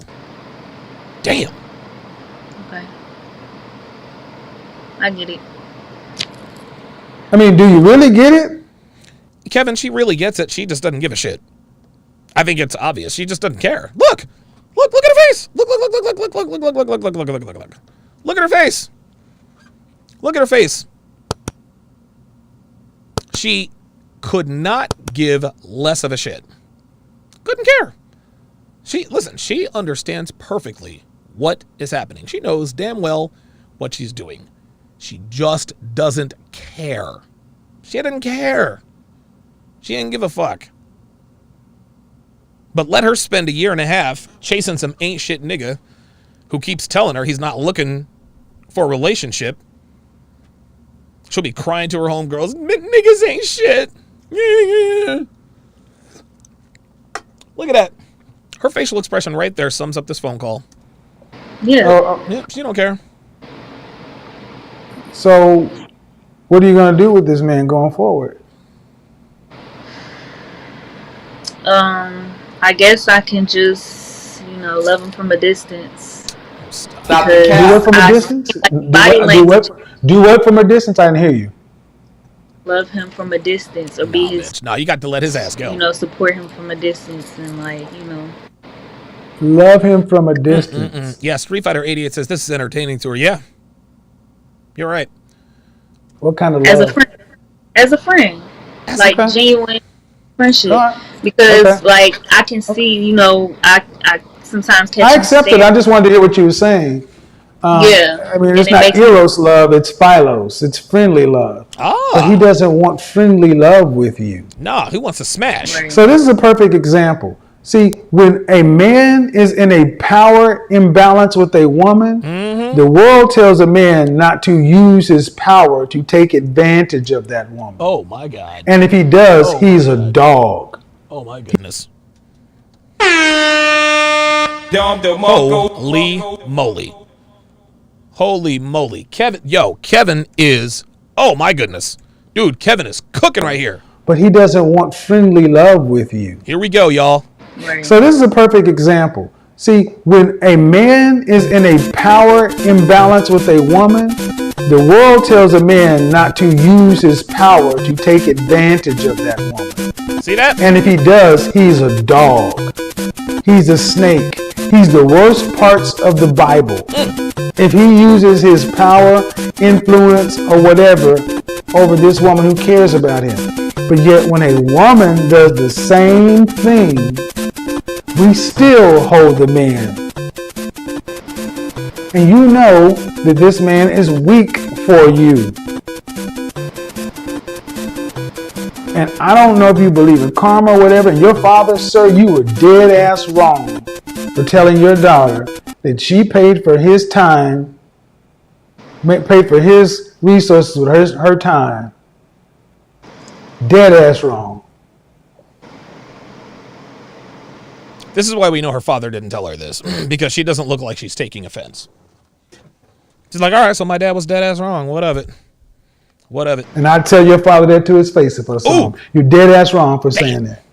Damn. You know this man likes your daughter, and your daughter has no possible feelings for this man. And you can articulate those. Then if you really care about him, let him go. Does it look like she's going to let this dude go? Nope. Don't think so. Go no contact. Cut him off. Geeky Anomaly says, you don't love his ass? Oh, she loves him just in a friendly way. Because he will still try to hang in your friend zone. Do you think this man is going to be happy to see you with another man? Shit. Nope. No, not really. Huh? Not really? Not really. Not really? Do you see how women can never just tell the raw truth? Not really? Do you think he's going to be happy to see you with another man? No. Yes or no? No. No. And if you and your boyfriend start having some problems, Uh-oh. and you pick up the phone to call this friend, your guy friend, do you think he's going to be able to give you unbiased advice?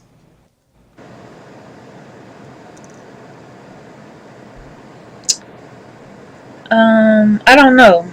Oh my God. All right, I'm done. Oh my God. Look at her. I don't know.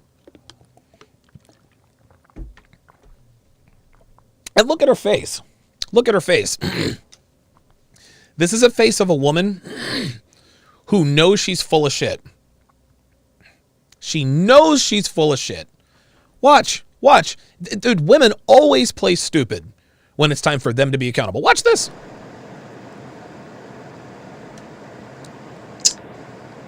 I don't know. Oh my God. All right, I'm done. See? See that? He knows. She knows. Stop the cap. And man, you think a man who likes you and you're with another man, you think if you called him to talk to him about a problem with your boyfriend, that he could give you unbiased advice? No. No. Thank you. And see, what I need you to understand is what you just saw is a character break. Women have a need to maintain a certain character, an image. And when something conflicts with that, their public persona, it's almost like a schizophrenic break. It's like, whoa, wait a minute. This is why they can make up fanciful examples, yes. Things that only exist in Bizarro Land, Scarlet Witchville. Man, you know this man likes you. Leave him alone. Be the bigger person. Leave him alone. She ain't fitting. She is not gonna leave him alone. Like she'll say, yeah, I'll leave him alone. She's not gonna leave his ass alone. Ain't no goddamn way. Ain't no way. Ain't no way. I'm gonna open up the phone lines here in just a few.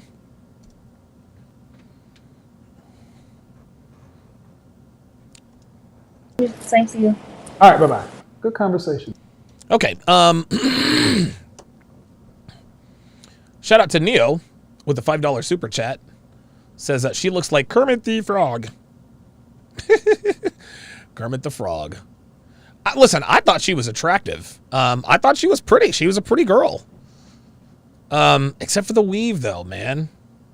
Except for the weave, man. I had my weave detectives on the job.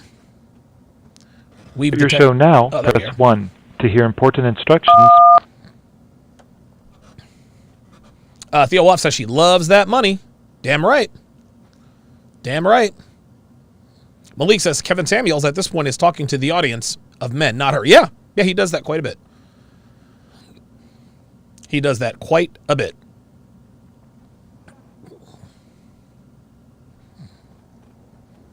All right, we're going to open up the phone lines here shortly, but this next interview is actually quite funny. How are you? Good. How are you? Oh, my God.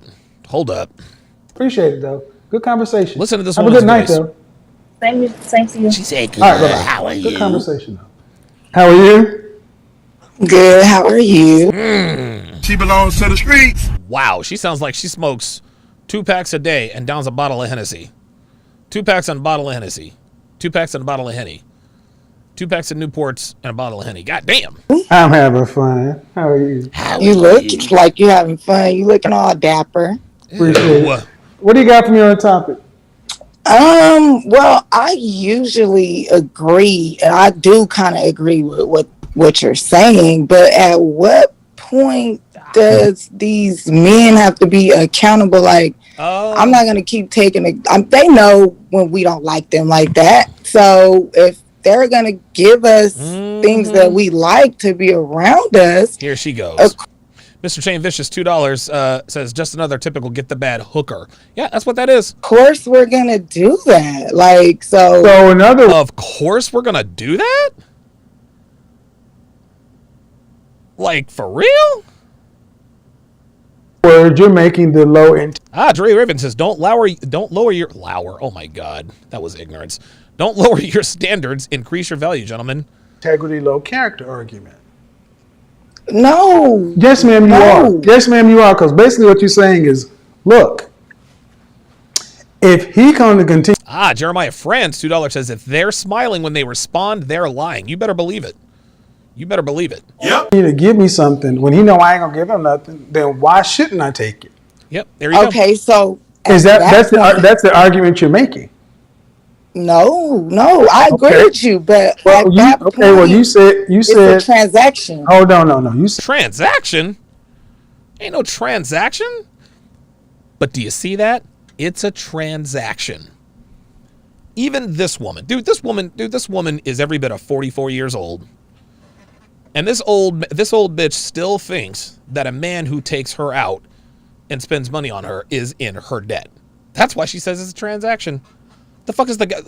Honestly, what's the guy getting at it? Well, he gets to spend time with me. Nah, it's not that serious. No, there's no transaction because he's not getting what he wants. There you go. He is that transaction. No, he's not. See, there it is. He is. No, he's not. See, this is where you guys start. This is why I hold you guys even more reprehensible. Because you're asking about accountability. Ice Dragon Kid with the comment of the day. He says, yo, Flava Flav gotta chill. No, this nigga did not. No, you. No, the fuck you didn't. God damn, Flavor Flav. Holy God. And when do you have an accountability to something other than your own selfish desires? Ooh. Okay, so no. You can answer that question before you answer me a question. At what point do you have accountability to something beyond your own selfish desire? Nope. That's the answer. That's the answer. They don't. At all times. Okay, if that's the case. Okay. Then if a man wants a romance from you, and you know he wants that, and you know you're not going to give it to him, and you know he's just doing this stuff to stay around you for the possibility that it could happen one day, and you know it ain't never going to happen, at what point do you say, I should not be leading this man on, even though I've told him? I mean, how is it leading them on if I already told them? If I tell you, like, look, I'm not interested. Then I hope do you have any children? I have one. Son or daughter? This is, see, when she says, I have one, you can tell this bitch is used to being confrontational. Like, I have one, that's when she's sort of bristling up because she knows what's coming. Daughter. I have a son. I hope someone treats your son the same way. Oh, shit. Uh-oh. Wow. Like, yo, my man just nuked her from orbit. He said, I hope someone treats your son the same way. Damn. I hope your son likes a girl who has no interest in him and he cares about her. See, look at her now. You see that? You see that? Now all of a sudden she's quiet. She ain't got shit to say now, does she? And you know that girl has no interest in him, and I hope he spends all his money. And damn. Lord Sinister, $5, says the transaction is called fraud. You could always just give the gift back or not accept it. Right.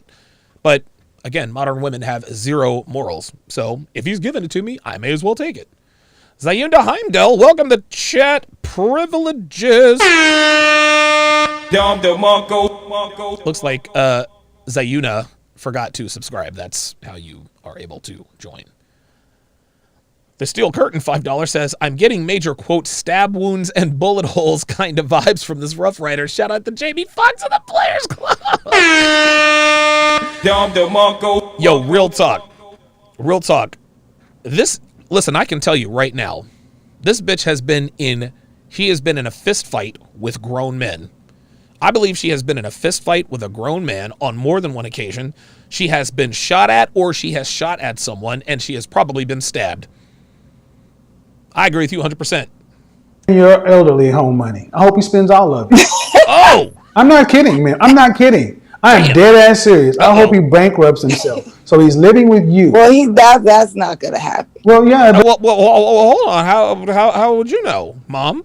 How would you know? But it would be okay though, because it would be his fault because he just. You're right. It would absolutely be his fault. And I said no. I said it would not be his fault. No, yes, it would. No. See, this is what I mean. This is what I'm telling you, gentlemen. This is why I tell you need to deal with women in a straight up, cold, and calculated way. Because when it comes right down to it, they are the ultimate survivors. There it is. And they will do what is in their best interest more often than not. And they will figure out any kind of logic to make it work. Make it work. Because, ma'am, ultimately, you're basically saying that if he's going to give it to me, and I told him I don't want it, and he ain't going to get it, and if he still want to give it to me, that's on him. All right. I hope you want to live in a world like that. We do.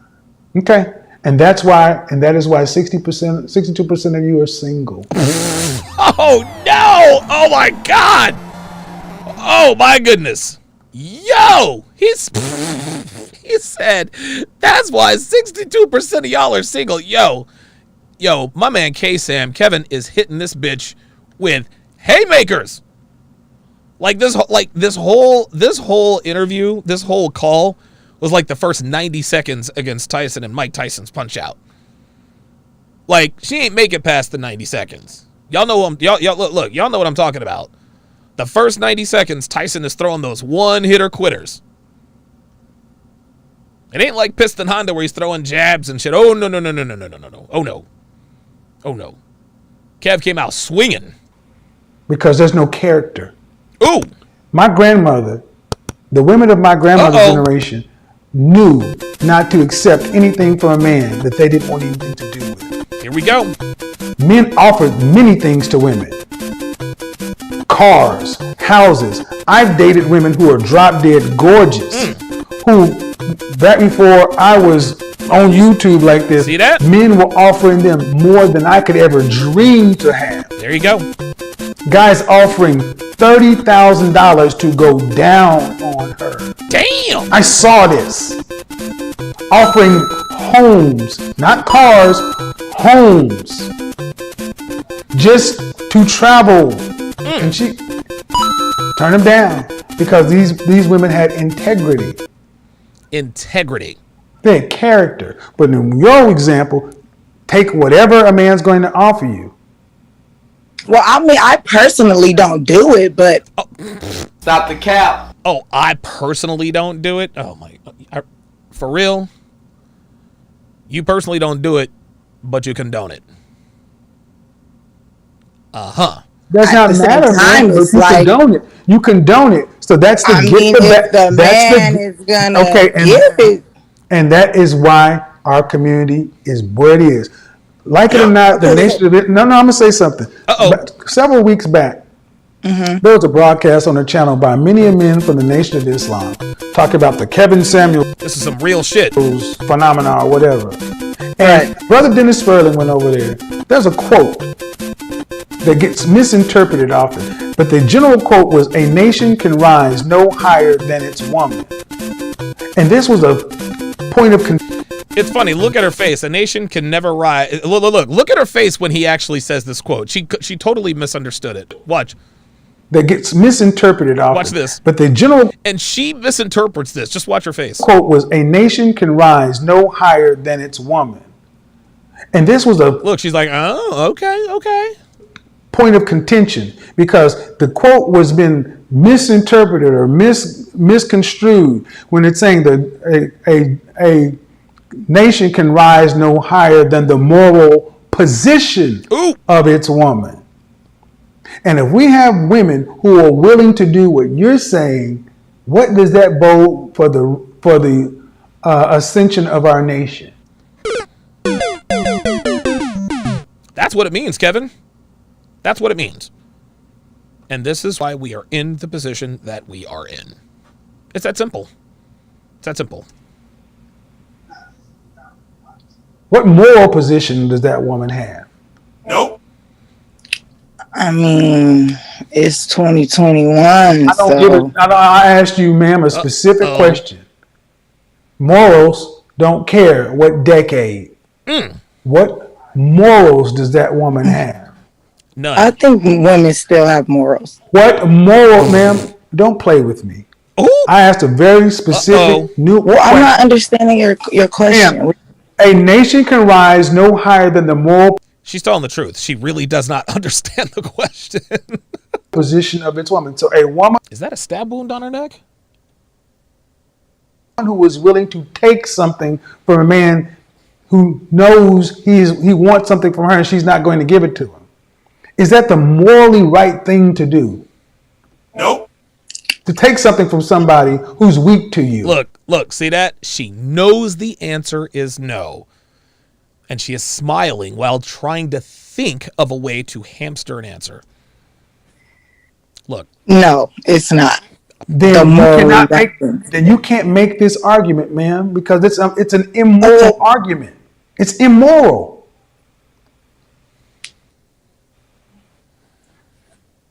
It's immoral. Okay. Well, I mean, if you don't think it is, I'm willing to hear the argument, but I think it's immoral. Okay. You can tell me why you think it's okay. I'm not saying. I think it's okay when you're honest and upfront about it. If you're honest and you let him know that you're not interested in, sexual relations, and he still offers, like, if you're asking him, okay, yes, that's wrong. If you're asking him because he likes you, you're playing into it. Well, this is what most women do. They lead men to believe that they are sexually interested to extrapolate resources. Men, on the other hand, do the same thing. We lead women to believe that we are interested in a long-term relationship to get sex. The only difference is that when women do it on their end, it's called a good strategy. It's called being savvy. When men do it, it's called manipulation and, dare I say, rape. Oh my God, you manipulated her into having sex. That's E part. No, sweetie. The sex was consensual. Well, you lied about your intentions, and women don't lie about their intentions. Women don't lie about their intentions indirectly. Women don't mislead men about their position in life.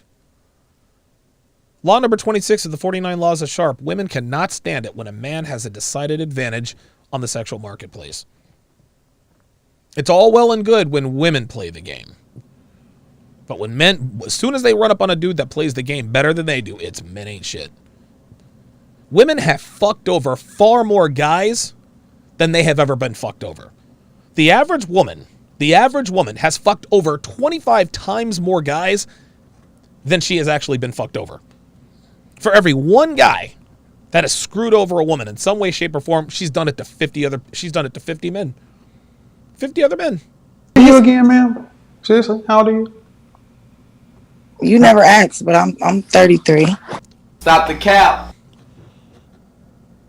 Did this bitch really just say? Hold up. I don't know. Maybe I didn't hear that correctly. Asking him because he likes you. You're playing into it. How old are you again, ma'am? Seriously, how old are you? You never asked, but I'm 33.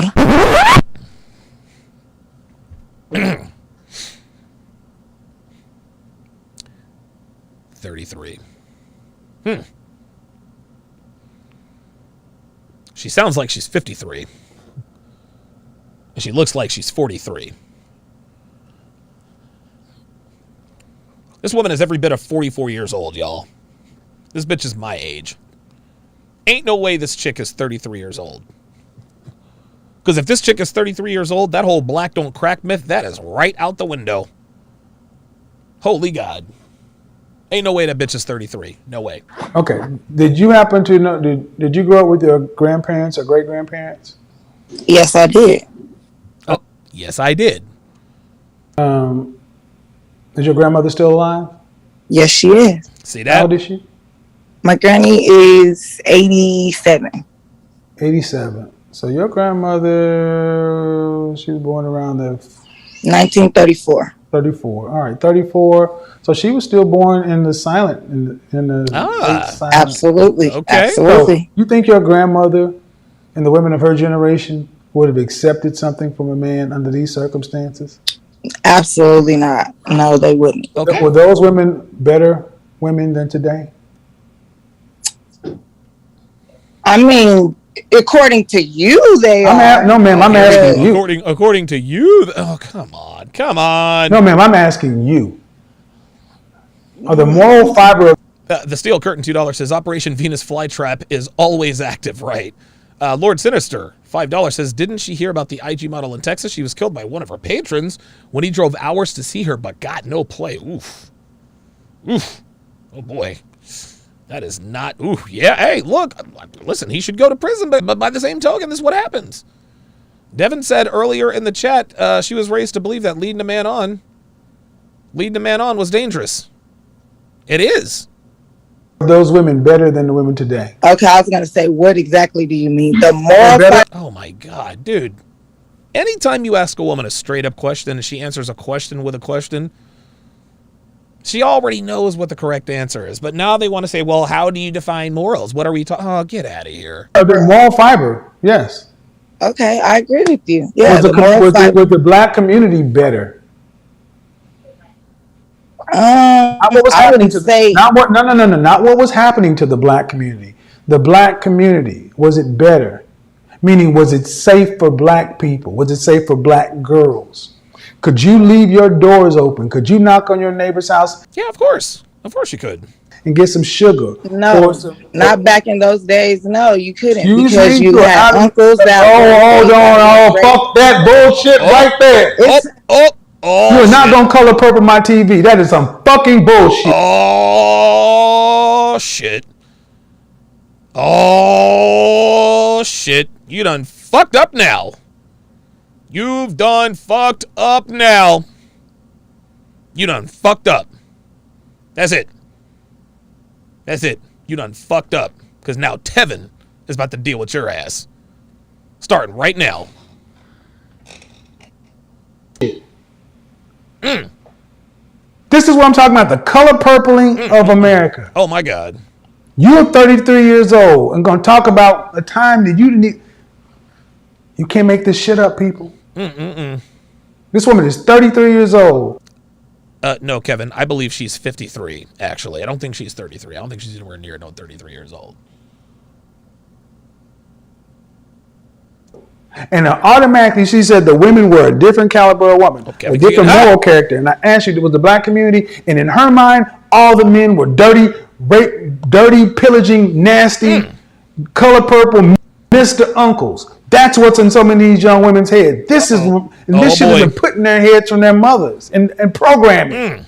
Wow, Kevin feels some type of way. Your mama and them, your grandmama and them didn't tell you this stuff. And I'm old enough to remember that time that I'm talking about. And the world you're trying to say did not exist. Shut up. Oh, he told her to, God damn. No, ma'am. No, ma'am. Okay, this is my show. Real talk. I get tired of black women always trying to paint black men as lecherous. Damn. You know what? Fuck that. Oops. Uh-oh. Let's do it. You want to be one of these women that keep playing black men as lecherous? Cool. Let's do it. Oh, he's done gone Super Saiyan Tevin. You're talking to yourself. You gotta unmute yourself. Yo, he's about to set the record straight. He about to set it straight. Sorry. Do you know how dangerous it is for a black woman to keep saying these things about black men? And you have a black son that has to grow up in this world. You see that? You see? She didn't even think about that. She didn't even think about that. She wanted to paint black men, just like Kevin says, as just lecherous. Just rape and pillage and all that other kind of bullshit. She's got a black son. Man. This is why, dude, this is why black men hate each other, man. Because they were raised by they mamas. to hate and mistrust other black men. That's why. That's why. What she just said right here. What she just said right here is the reason why a lot of brothers you meet really don't trust you like that. Facts. Facts.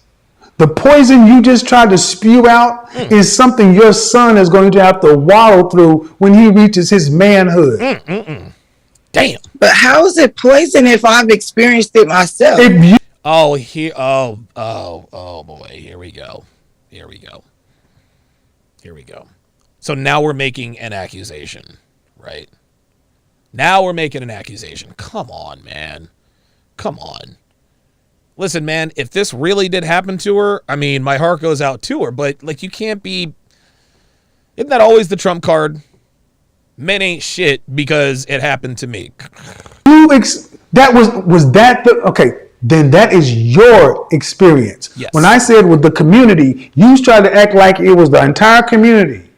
I said, did we have a neighborhood that you could sleep with your door open? That if you needed to borrow some sugar or some honey or some milk or some... The answer was yes. Some hominy or whatever, you could do it. And the first mother flipping thing out of your mouth was about your dirty ass uncle. That wasn't our community. That was your dirty ass uncle. Oh shit!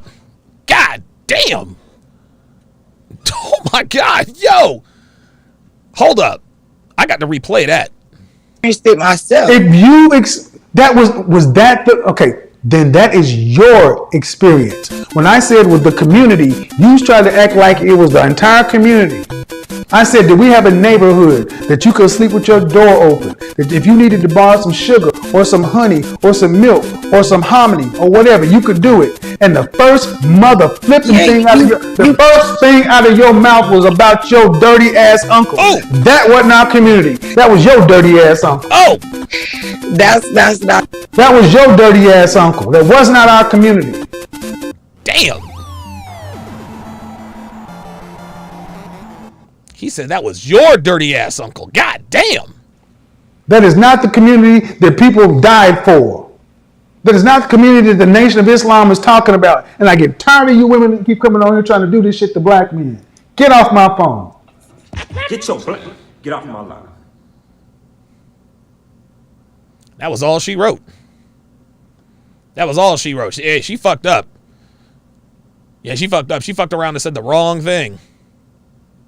She fucked around and said the wrong goddamn thing. Woo-wee! Yo, Kevin's chili got running hot real quick. Like, yo, look, you guys know. I used to have that quick. I'm going to tell you what, man. Woo! God damn. With that said, let's open up the phone lines. 516-387-1987. 516-387-1987.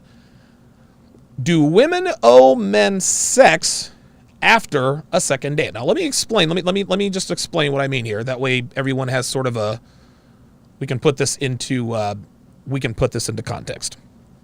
And this is something that Kevin discussed in his opening monologue. He said the first date I'll give you. A first date does not go on a woman's coochie credit. Because you just don't know. You just don't know, right? And even still, not having to charge that first date to the coochie credit card, even that's doing them a favor. Because women know within 5 seconds whether or not they want to fuck you. Oh, yes, they do. Suzette, who was on the lead attorney a couple nights ago, she said, well, listen, I know I want to sleep with you within the first few seconds. Every woman knows, and we're the same guy. We're the same way. People know whether or not we want to fuck other people in a few seconds. It does not take us long. It takes women an even shorter time. But you never know. He could be a weirdo, could be a creepo, he might be supplicating, could be a mama's boy. Okay. All right. Okay. I'll give you the first date for free. Look, don't need your coochie credit card. However, if you go out on a first date with a guy and again, we're not charging that to the Cüüchie credit, and then you agree to a second date with a guy, that's going on your Cüüchie credit card. That's going on the card. Because if you don't want to sleep with the guy, you don't agree to the second date. And don't block your phone number, because if you block your phone number, I'll just let you sit there all day long. I'm not going to hang up on you. I'm just going to let you sit there all day long. Do not block your phone number. Yeah, that's what I thought. That's what I thought. Women know. Women absolutely know. They absolutely know. If they want to sleep with you, right when they see you. So if a woman has no intention of sleeping with you, then why then would they agree to a second date? Why would they agree to a second date? I'm not going to tell you guys what my opinion is, because I don't want to skew the room. But again, just consider what I'm asking here. Consider what I'm asking. After the first date, and this has nothing to do with commitment. This is all sex.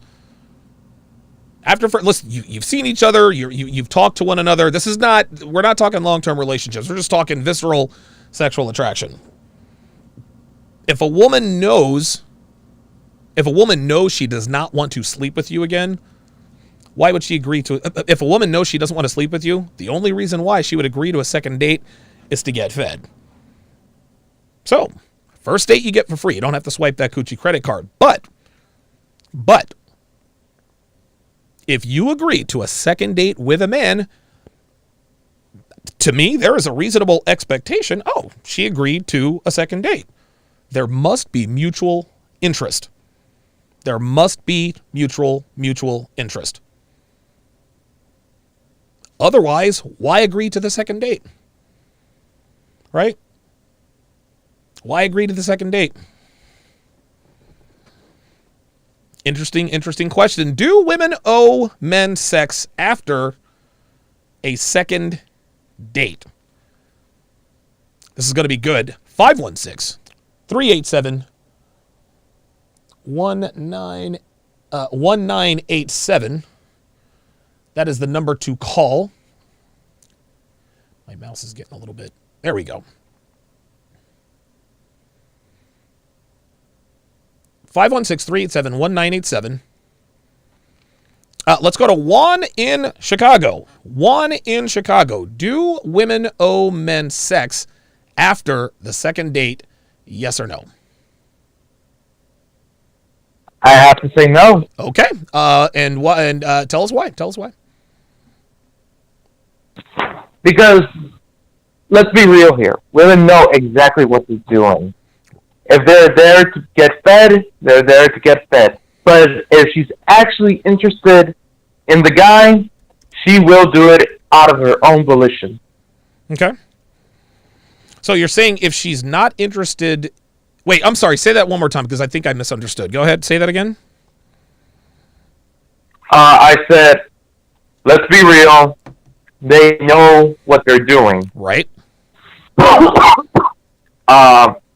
If she's there to get fed, she's there to get fed. Okay. But if she's actually interested in the guy, she will do it out of her own volition. Okay. So if she's into the guy, she'll sleep with him. If she's not into the guy, she won't sleep with him. Okay. So if you're a man, okay, and you take a woman out on a date, it appears there is a mutual, I would assume, sexual interest, right? If you ask her out, on a second date and she says yes, would you assume that she is sexually interested in you, or would this still just be the feeling out period as far as you're concerned? I would say it was just a feeling out period, because if she doesn't want to have sex, I'll easily just call another girl. Well, I'm talking about from the girl side. Like, obviously the abundance mentality is there. Oh. Right? But I'm not trying to skew your opinion one way or the other, but if a girl agrees to go out on a second date with you, isn't there a reasonable expectation that she is romantically interested in you? I want to say no. You want to say no? No, I want to say no. Okay. Even though we know, and again, I'm not trying to pressure you, even though we know women make decisions on who they want to have sex with just like that, even though we know this and you've already been on a date with her, if she agrees to a second date, you're telling me that you still can't assume whether or not she is sexually interested in you. Yes. Okay. All right. Okay. Very good. Well, I appreciate the honesty. Juan in Chicago, thanks for calling in, man. I appreciate it. Thank you. All right. Very good. Okay. So Juan in Chicago says that he does not believe that they are that they owe you sex. All right. Well, let's go to the next caller. Let's go to Zach in Boston. Zach in Boston, you're on Live with Donovan. Do women owe a man sex after the second date? Good afternoon, Donovan. How are you doing? I'm doing great. How about yourself? Oh, better than I deserve, sir. Thank you for asking. Good stuff. Well, I have a couple of things that I want to touch upon, but I have a quick question for you. Sure. You touch upon it a lot, but do women know right away whether there's interest or not? So do women know right away whether or not they're sexually like interested right when in they you? meet somebody, they, I mean, inherently know whether they want to fuck them. Oh, they yes. want, Yes. You know, or they don't, right? Yeah. Of course they know. Yeah. Okay. So if they know that, and they agree on the first date, sure. The first date is not only for us to interview them, but for them to interview us to disqualify our resume, right? Right. And their resume, you know, in job terms, right? Yep. Well, if they agree on the second date, that means that we pass that test. One would assume, right? So there should be that expectation that things will get physical. Okay. All right. If not, it's disingenuous in general. Listen, and I agree. Like fundamentally speaking, if a girl agrees to go out on the first date with you, listen, obviously, as far as we're concerned, there's probably some sexual interest. Otherwise, why agree to go out on the first date with you? Unless, of course, she was trying to take advantage of you, right? So you go out for that first date, assuming that everything went okay. If you ask her out on a second date, or better yet, she says, "Hey, we should do this again sometime," I can't see a reason why there isn't a reasonable expectation that something physical could occur. Because again, why agree to go out on a second date with someone you are not romantically interested in? Yeah. Okay, very good. Exactly. All right. Any final thoughts, Zach? There's a couple of things that I talked to your screener about. I don't know if I have time, but no, go ahead. I think this all ties together with the issue that you know has been going on with folks saying you have no right to talk about black issues because you date a white woman, a white girl, and with these women that are thinking because they're offering I should take it. Everything these days, and this is, I think, where Kevin was going, there's no more objective truth. It shouldn't matter. I'm a white guy. It shouldn't matter if I see an issue in whatever community, just because I'm a white guy, I should be able to talk about objective truths. Right. Just like, I'm Jewish as well. Okay. If someone has something to say about a Jewish community, I shouldn't be offended if there's objective truth in it. Now, I'm not saying bigotry, and I'm not saying racism. But, what I'm saying is there are certain truths in life that these days, just because of SJW, wokeism mentality, we can't talk about any. Because if you do, you get canceled. So, for example, if you as a white guy, if I were white and I were to say, single motherhood is a big problem in the black community. If I were a white guy, I would be shouted down, only because the black community would say, well, you don't have a right to talk about black issues because you're not black. Well, the objective truth is that single motherhood is a problem in the black community. Listen, this is a very good question. I might actually do a show on this. I really do want to know why black people think that anyone who is non-black, or if somebody dates or is married to a non-black person, woman or man, why they're not allowed to speak on black issues. And like I said, I have an answer for that, Donovan. I have an answer for that. Let's hear it. It's white liberals. Oh, okay. Expound on that. Okay, so if you look, there's a number of clips, right, where conservatives, I don't know if you watch any like political commentary or whatever. I used to. But there's a gentleman.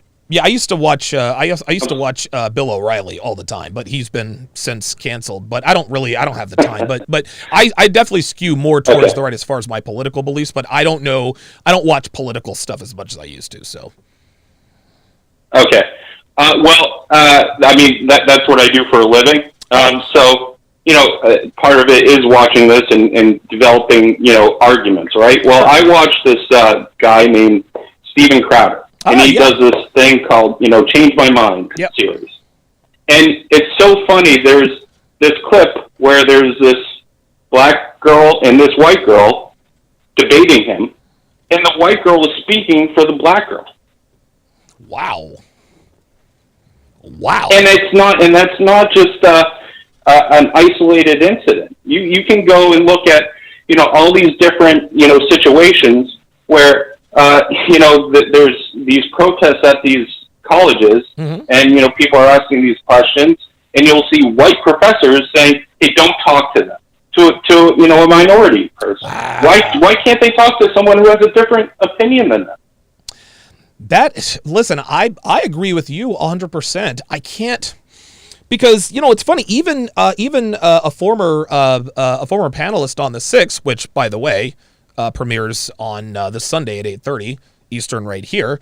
Even Lucario feels this way, and I'm not saying that he is right or wrong, but I remember one guy called up and said something about a black issue, and Lucario said, "Wait a minute, are you black?" And he ended up being black, and so we all kind of made fun of him. But yeah, a big thing in the black community is that if you're not black, you don't get to talk about black issues.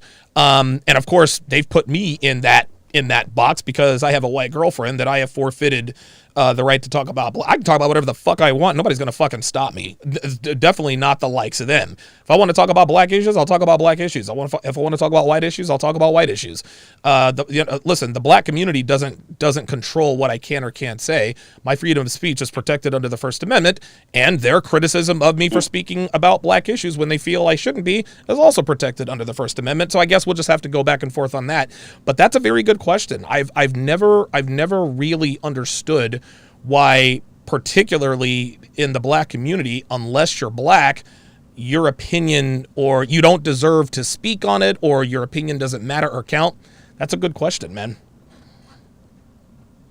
Yeah, I mean, just because I'm not, I know this could be a very controversial thing, but the ending of babies, for example. I can't say the thing. Yeah. But just because I'm not a woman doesn't mean that there's an objective truth that, if it is a life, then, it's an ending of one. Right. Right?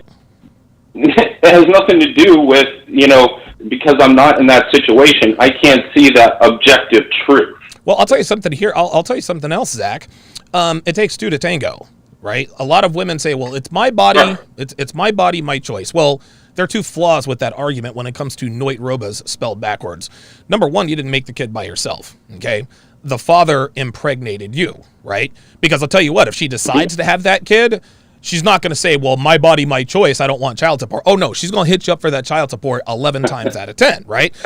Listen, women they want to say my body, my choice until, of course, they shit out the kid, and now all of a sudden, oh, yeah, you're the father and you have to be responsible. Here's a second flaw with that argument.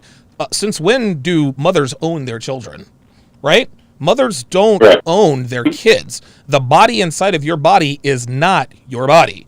Yes, it is your body, but the body inside your body belongs to that kid, that child, that fetus, whatever the case may be. Now here's the thing. If we're talking about it raw, listen, it is their choice. Whether it's right or wrong, it is absolutely their choice. They can do whatever they want to do. But any woman who gets a noit roba and uses the argument, my body, my choice, that, to me, that's a flawed argument because you don't own your kids. You don't own your children. I'll give you the last word. Yeah, I wholeheartedly agree with you. I mean, it is the law of the land right now. I mean, that's the objective truth of it. Doesn't mean, slavery was legal at one point too. Doesn't mean it was right. Oh my God, Zach! So, you're a white guy. You should not be talking about slavery. I'm sorry. I'm sorry about that. but yeah, no. I mean that's kind of just one other thing. I talked to you a while back, and you asked me to email you some information, but when I tried to email you, it was bouncing back that it couldn't go through. So I was wondering if there was another way to go. Yeah. Shoot me an email at oh boy, hold on, give me a second. tsr@donovansharp.com. That's my personal email. That's the one I tried. Try it again because that's the one that go. Well, go tsr@donovansharp.com and then do devin@donovansharp.com. Okay, I will. I'll do that. Zach in Boston, thanks for checking in. I like guys who make me think. I like thoughtful discussions like that. Okay, let's go to River in Sacramento. River in Sacramento, do women owe men sex after the second date? Hey, Donovan, good to talk to you again. I appreciate you taking the call. Thanks, brother. Yeah, I don't think they owe it, but I think Patrice O'Neal said it best.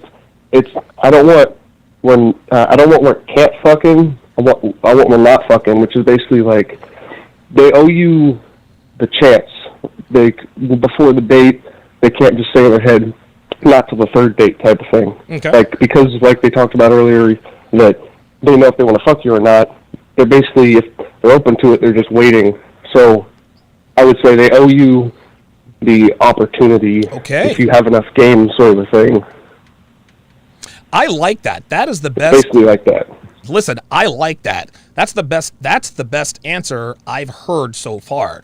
Do women owe men sex after second date? No, but they owe you an opportunity. I like that a lot. I really, really do. I'll give you the last word, River. Right, because you can't read their minds. So like you were saying, how it's implied that they're liking you. Right. Like, okay, yes, I like you. I'll give you another chance because you didn't have enough game to get it the first time. Right. No, I totally agree. River, thank you for calling, man. I appreciate that. Wow. I like that. Women don't owe you sex, but they owe you an opportunity. Just like men, we don't owe women resources, but if a woman has given us the booty, they probably feel like we owe them the opportunity.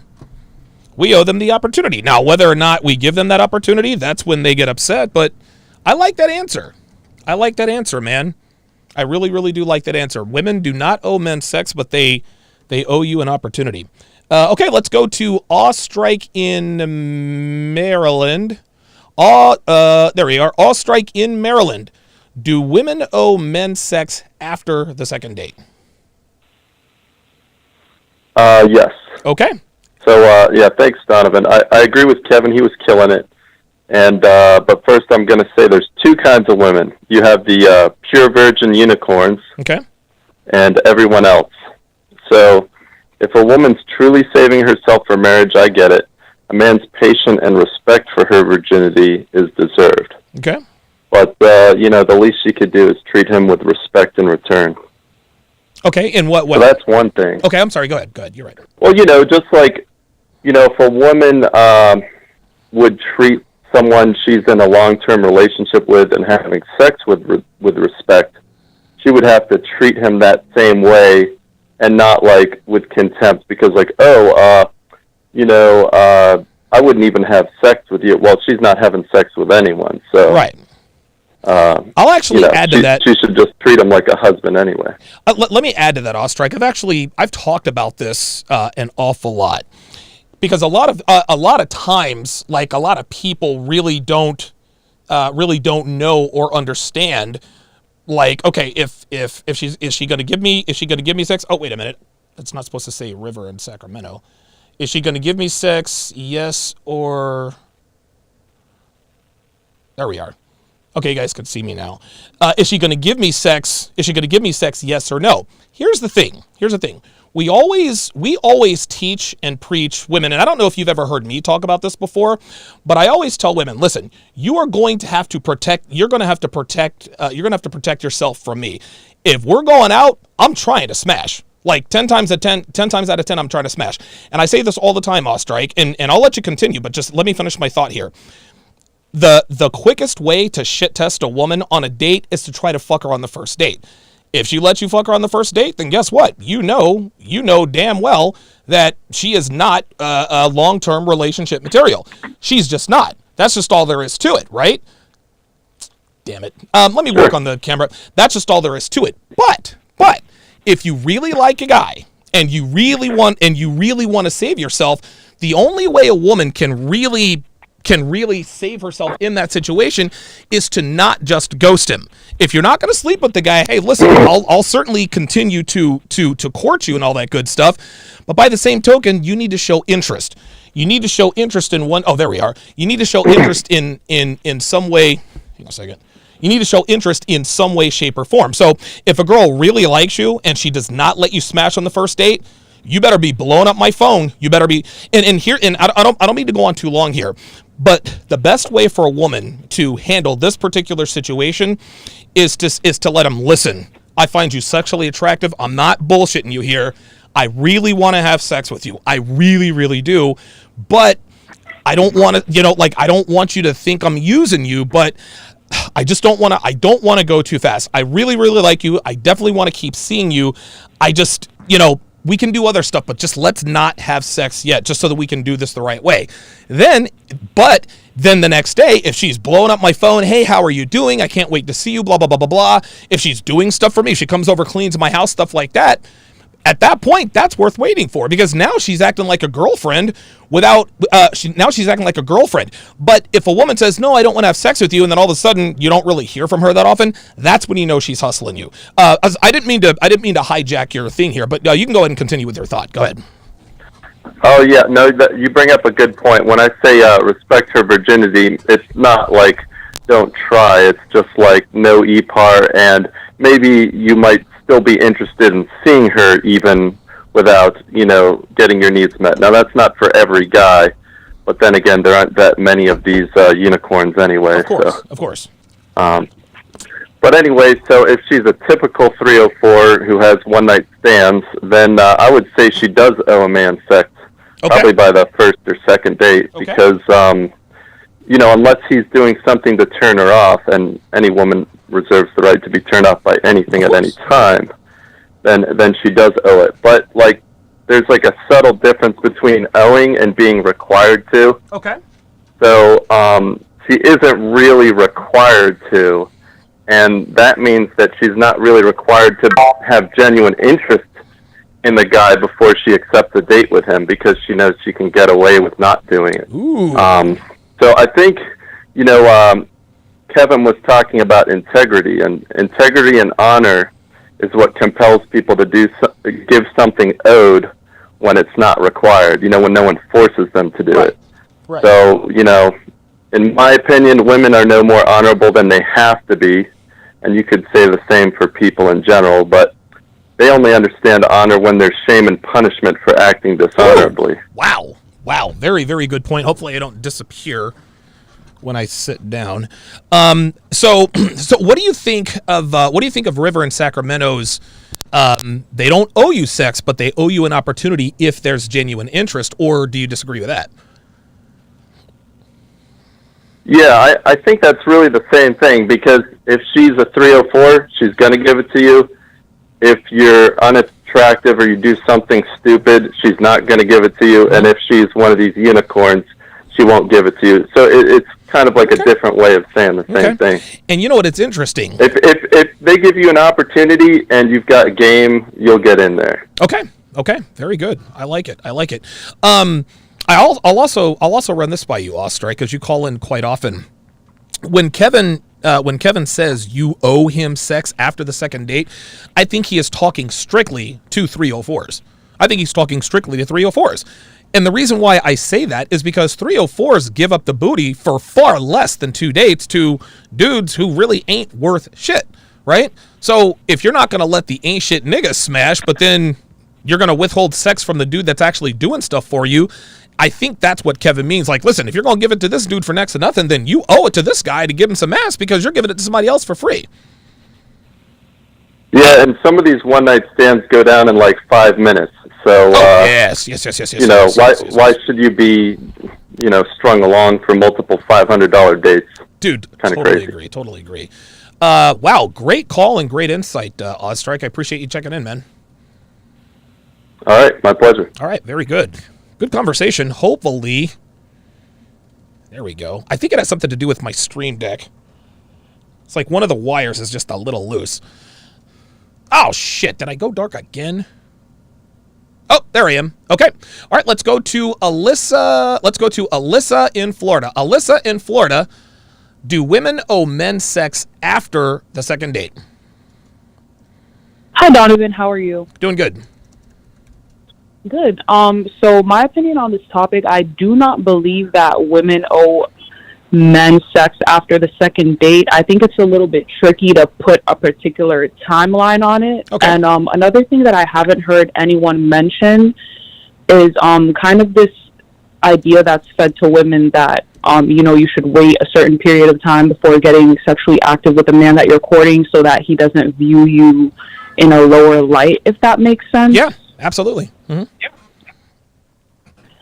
So that's kind of my opinion on that, because at least for me, a lot of the female spaces that I frequent push this idea that, yeah, if you shouldn't get active too quickly with a man because they might class you, you know, kind of like how we talk about the Madonna whore complex. They might disqualify you from a long-term relationship as a result of you having sex too early. Yeah. Yeah. And it's funny because I've actually received quite a few emails, and I think there was one, I had one female, and this was years ago. She actually, I forget what the email said, but it was along the lines of, okay, let's say I'm out on a date with a guy I really like. I can see long-term potential with him. He checks off all the boxes, and I don't sleep with the guy. But if I don't sleep with him, he's going to go and sleep with somebody else, right? Well, at that point, I said to the girl, okay, well, if he's going to go sleep with someone else, you have to understand, just because he sleeps with another girl doesn't mean that he's not still interested in you, number one. Number two, if you're going to assume that, then he's not interested in a long-term relationship anyway. So if a condition for him, if a condition for him to continue to give his attention to you is sexual access to you, and you're looking for a relationship, you're gonna have to let him know, look, I really want to be with you, but I want to withhold sex so we can do this thing the right way. If that's not good enough for him, then guess what? He's not interested in a long-term relationship. What are your thoughts on that?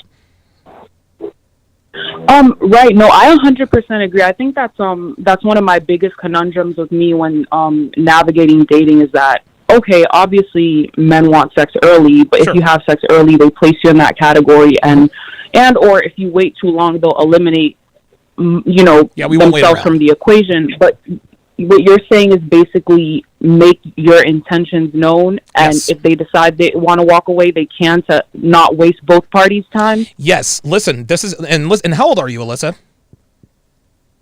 I am 23. Okay. So you're right there in your prime years. The way it works, especially with men of value, and this is very, very simple, is if you happen to be out on a date with a guy, you like him, he checks off all the boxes, et cetera, you have to be, and men, we're not mind readers, right? Now, some men are good at reading body language and all that, but you have to, and let him know, hey, listen, I would love to have sex with you, but I don't want you to place me in that category, right? Now, if he's a high value guy, then he'll, and again, he will only take you seriously if you follow up with the behavior. So if you let him know, hey, look, I'm not going to sit here and say that I don't want to, listen, I would love to have sex with you, but I want to do this the right way. What you do after that is absolutely key, because if you tell him, I don't want to have sex with you until we get serious, and you're not paying attention to him, you're not texting him, you're not going to, so you're not spending time with him, then he is going to think that you're hustling him. So guys will understand, okay, she says she doesn't want to have sex until we get serious. If I'm a high value guy, I can respect that if she's spending time with me and only me. Because if a girl says, well, look, I'm not going to fuck you tonight, and then I find out she's out on dates with other guys, or that I only hear from her in the daytime and she disappears at night, I'm thinking, okay, she's hustling me. But if I try to fuck a girl on the first date and she says she doesn't want to have sex, okay, great. I wake up first thing in the morning, hey, hello, handsome, would you like to, let me take you to lunch today? Okay, all right, this might actually be something real. So, and listen, I'm going to advise you the same way, Alyssa. Listen, if you want a guy to take you seriously, do not sleep with him on the first date, no matter how much you want to. Because I'm telling you, as a man who's had experience with a lot of women, the minute you sleep with a man on the first date, you are immediately disqualifying yourself for anything more serious than just a fuck buddy. And if that guy commits to you and you slept with him on the first date, guess what, Alyssa? That's not a high value guy, because high value men know that we should not be committing to women who have sex on the first date. Right. Okay. Donovan, thank you. And another thing I wanted to ask was that the same way that there are women that would kind of hustle and finesse men for a meal ticket, do you believe that on the flip side, there are men that would feign wanting a long-term relationship for sex, that if a woman expressed, hey, I don't want to do this until we get to this point, do you think that there are men that would really stick around until that point just for sex as a whole ploy, or do you think that they would just bounce? Let me think. If the man was really looking, and it depends on the girl. It depends on the girl and the guy, right? If the girl appears to be a quality woman, if she appears to be a quality woman, okay, all right. She wants to refrain from sex until after we're in a relationship. All right. And again, just like I told you before, I want to see how she acts after that. But if I just bounce, if you tell me, well, listen, Donovan, I'm not going to sleep with you unless we're in a relationship. If I make myself scarce, then that means that I wasn't interested in a long-term relationship with you anyway. And that's not what you're looking for, right? You don't want to be dealing with guys who are not looking for something long-term. So if you tell them, look, I'm not going to sleep with you until we're in a relationship, and he just dips, well, he's telling you, I'm not looking for a relationship. Right. Okay, that makes sense. Thank you so much. No problem. This has been really illuminating to kind of hear an opinion from the other side of the aisle. Very good. Thank you very much. Thank you, Alyssa in Florida. She entered into the Lion's Den. All right, let's go to Tyrell in Buffalo. Tyrell in Buffalo. Do women owe men sex after the second date? I'm gonna have to say 100% equally yes. Okay. I agree with Kevin Samuels. Okay. The way he was trying to explain it to the two females, and I wanted to go more in detail because I heard a few of your guests. I am an African American male, and I do have some points I would like to talk about if I have the time. Let's do it. Okay. The contrast between caller number 1 and caller number 2 in Kevin's show, one was younger, one was older. Right. And you was breaking it down. Now, I'm African American male. I have experience in the dating market. I'm 37. Want to get married. I'm looking. Been looking for 20 years. I want to say from the age of 20. No, I'm not. Over the age of 15 to 35. I pretty much was hardcore searching. Kevin Samuels was spot on that show. When he was asking the questions and they were trying to dodge the questions. And most of their callers don't experience, they're non-black, so maybe they need to be educated on this point of view. Especially if they haven't grew up in poverty and haven't grew up in the hood. Okay. It's a survival mechanism. I got you. So some of these females want survival. So it's understandable. They want to get better, and I understand that. Now, the thing about it to me is, there's two types of females. You got, like, to me, I'm in accounting, and I do forensic accounting. Okay. You got two types of people in the business world. You got your predators, and you got the people who are stewards of the business. Okay. The people who do the right thing, who take care of the business, make sure the business is straight, and you got some people who is all about themselves. It's all about me. They feel like they want to get the raise.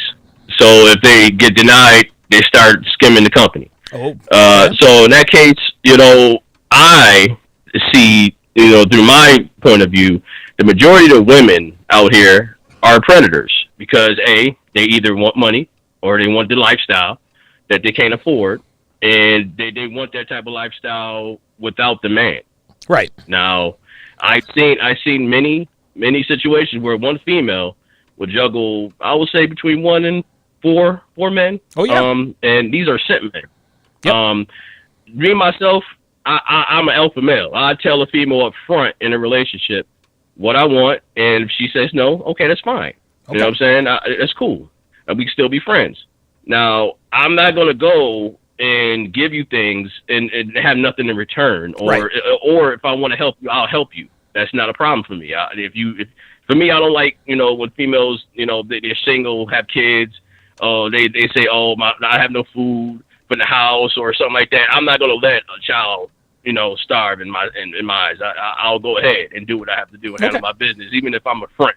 Okay. So I don't have a problem in that. Okay. But you do got some females who, and I know a personal friend of mine. He was a colleague in college. He loved this girl, and basically in the end, she took everything. You know what I'm saying? And he had two children with this female. He loved her, and the way this female acted to this guy, was criminal. It was crushing me. Yeah. And the sad thing about it, when I used to work in downtown Buffalo, and then I used to go for lunch, I saw the guy. He was homeless. And he didn't recognize me. Yeah, he didn't recognize me. And then I walked to him and told him and who I was, and he was like, "Oh my God, I gave him some money, something to eat." And this guy, he had a good job, he had money, he had the house, had the car. The female just didn't respect the relationship, did whatever she wanted to do, and it broke the guy. And so with some guys, it can get to that point. I was mentally stronger than that. I wouldn't allow that to happen to me, Right. And to me, and I'm still searching, I'm still looking for that wife. But remember the last show I spoke to you, I went to a different country. Yes. And I went outside the box. I went to a beach in Dominican Republic, just want to have a beer, just want to put my sand on my toes. And the women there, they communicate in a way where you don't have to, like, you would know when you speak to them and you take them out and go somewhere to eat. You would know. There's no deciphering anything. There's no game. What's going to happen? Right. There's no running game. There's none of everything is just out front. There's no game. I had a situation where I took a girl out to eat.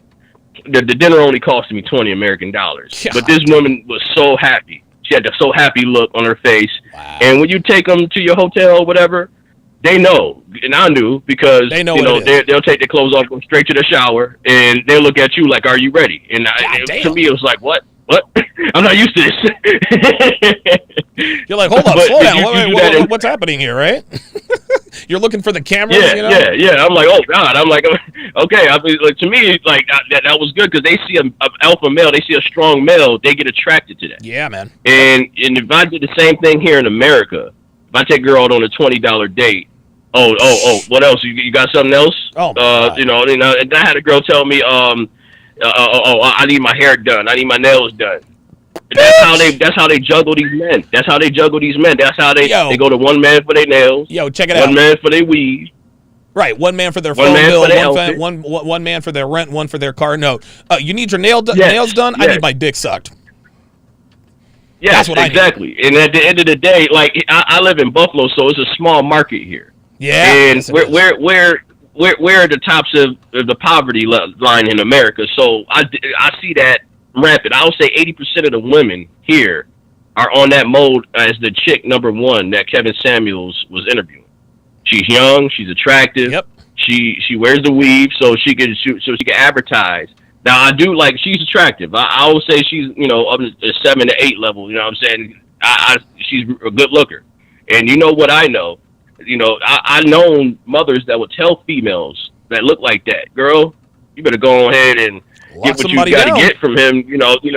Yeah, especially if they don't have, if they're poor, that's how they train them. Hell yeah. So they can, I don't know. To me, I grew up in a different household. I can't speak on that point of view, but yes, I've seen it. They said go out. If you got money, get what you can, get that bag. That's how the game is played. To me, I know when a female's running that hustler game. Right. You gotta have a stance. You gotta tell this woman, okay, if you want like these nice things, this is what I want.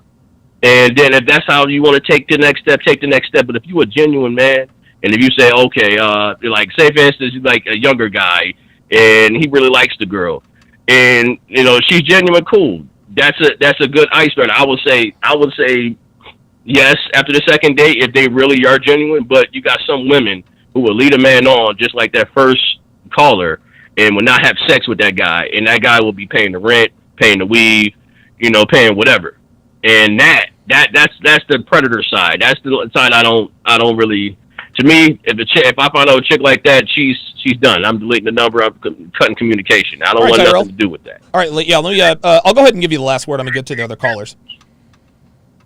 Okay, well, in this case, I would like to say thank you for having me on the call again and Absolutely, saying man. my point of view. And I'll say for the men out there, just take your time because you will know. Like I see a lot of guys, the callers, they say they don't know. If you a guy, if you got eye contact, she make eye contact with you, she laughs at your jokes, you hold her, and I say this number 3. If you hold her, right, and if she likes you, she's gonna feel kind of hot. You know what I'm saying? Right. The temperature of the body raises a little bit. You know what I'm saying? Right. If her lady parts don't tingle, then that should give you a sign, sir. That should give you a sign. So signs that a female will give you. if you know it. So don't act like, they don't. Oh, they know. They know. Tyrell in Buffalo, man. Thanks for checking in. I appreciate it. Thank you very much. Absolutely. Good call, man. Very good call. I'm going to get to Tailored Carnivore next. Jeremiah Franz, $2 super chat, says our looks and career make up 90% of their interest. You are probably not too far off. Basil Denson, $2. He retracted the statement. Then he said $5. He says Juana's wrong all the way because she is playing you at that point. Yeah, I mean, it really depends upon what her actions are afterwards. Jeremiah France, $2 says the state owns your kids. That I agree with. Oh, shout out to Jeremiah Franz, TSR Tower's newest member. Appreciate that very much. Ostrike, $10 says if a girl does it quickly, she might be a 304. If she doesn't call you back, she is a 304, racking up that body count. I don't know. I'll come back to that. All right, let's go to Tailored Carnivore. Tailored Carnivore, what's going on, brother? Hey, man. Great to see you live again. Yeah, man. Yeah, I just thought I'd call in and offer my opinion on this since I'm in the middle of moving into an office space, by the way, as busy as you know what. Good for you. By the way, Tailored Carnivore is the guy that tailored my suits. So this is the guy. This is the legendary TC. So what you got for us, man? All right. So I'll kind of speak at this from a little bit of a personal experience, but I'll try to define a few things first. Okay. We know because many of us have either heard or read, whether you like him or not, the work of Rollo Tomasi. Yep. And he says that women kind of peg you as either provider stock or like breeding stock. Yep. Right? Yep. And that's true. That's true. 100%. So, all right, guys, I do my thing so that, when I interact with a woman, I know what I want her to perceive me as. Okay? I don't want her to perceive me as somebody that's going to, she can ride the dinner train the gravy train on, okay? Right. So I don't carry that body language into those interactions anyway and never have to answer that question. I digress. Do that on your own time. But it's non-verbal communication. Yeah, if you understand and you see that she's kind of like vague about the whole thing, then you know that she's seeking plausible deniability. She's seeking, like, I'm not going to show him whether I'm interested or not because I don't really want him to know. And you're doing this little bit of dance thing, okay? But let's just fast forward all the way through a date. at least for me, you know, if I know that she's actually interested, I've seen the body language, all that other stuff, you know, I just assume the sale. Okay, I don't ask, I don't wait for her to, you know, ask me to walk her to her car, all these other things. I've already paid the bill. Okay, you know, even I've already set it up with the server beforehand, so she can't usurp and try to pay the bill in my stead. Like, if she's sitting at a place and she gets there before me, and I don't like the table, I'll make her move to take authority over the situation. I send signals to let them know. Like, I'm in charge. You can expect that when if you don't like me, you're probably gonna end this day early, girl. There it is. I'm trying to filter that girl out. Actually, I'm not trying to communicate to her that I'm thirsty. I'm trying to communicate to her that I'm busy.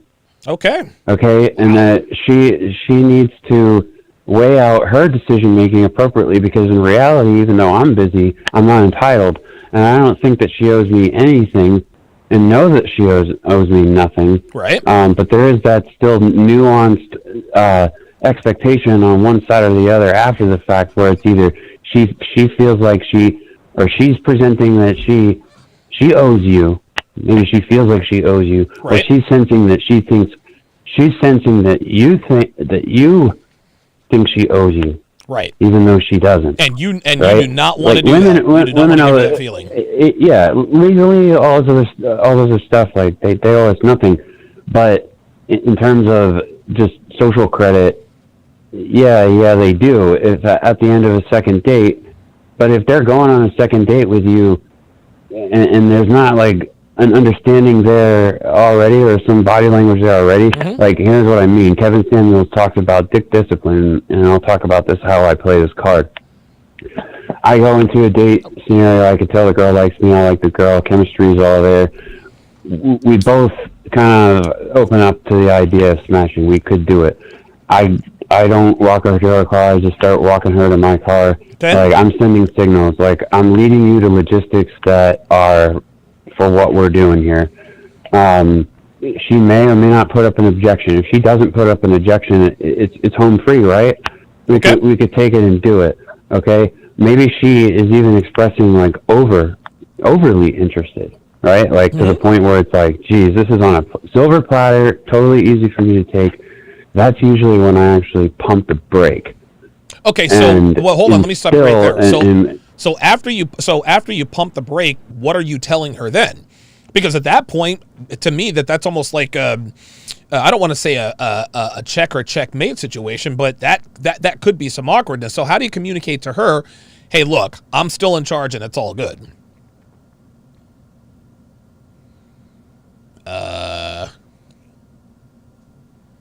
I see him on the line, but you there? Taylor Carnivore, you there? Damn it. All right, let me go to the next caller. That was going to be a good conversation. Actually, let's try to keep these calls as brief as we can. We have a lot of callers. I want to make sure I get everybody in here. Dean in New York. Dean in New York, thanks for calling in. Do you think women owe men sex after the second date? Hey, Don. How's everything? Doing good, man. That's good. That's good. Well, I would say yes and no, and the reason why I say that is because I was a guy that was used a lot, right? Without knowing how to like vent off vet girls and ask the right questions. Mm-hmm. And so because of that experience of being used a lot, literally, I was a guy that I told you about this a little bit. I was bomb a light, but I was saying like I kept being used, taking girls out on a date, spending I don't know how much money, right? It was just crazy. So I got to the point of asking serious questions of some examples that you were saying earlier.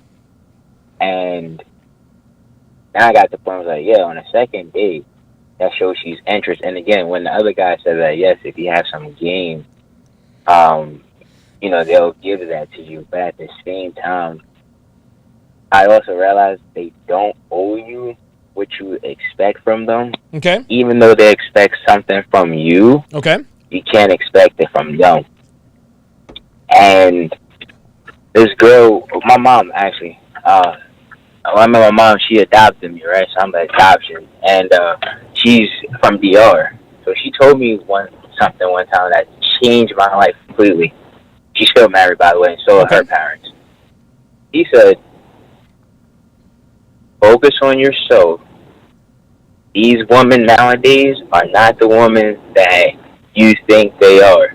So what you need to do is not only the right questions, but get yourself in a position that even if you have a bad date or have a bad experience with the girl, right? It's a learning experience, and it won't affect you as much as if you weren't on your game or on your grind. Okay.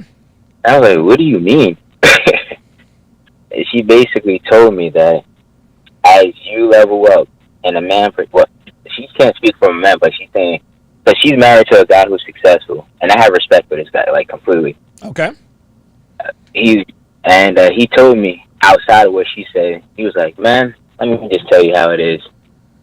If you don't do what you have to do for yourself, don't expect the girl to respect you. And I was like, oh, gee. Let me get back to the top. Well, hold on. So let me get back to the topic. So it is your opinion. It is your opinion that women owe men sex after the second date.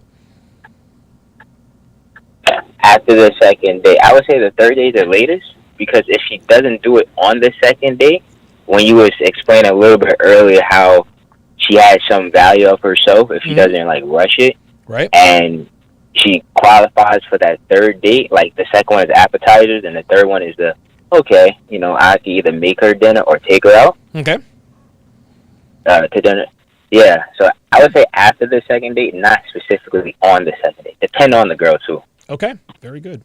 Dean in New York, thanks for checking in. Let's see, we've got Joseph in Tacoma and Carlos in Chicago next.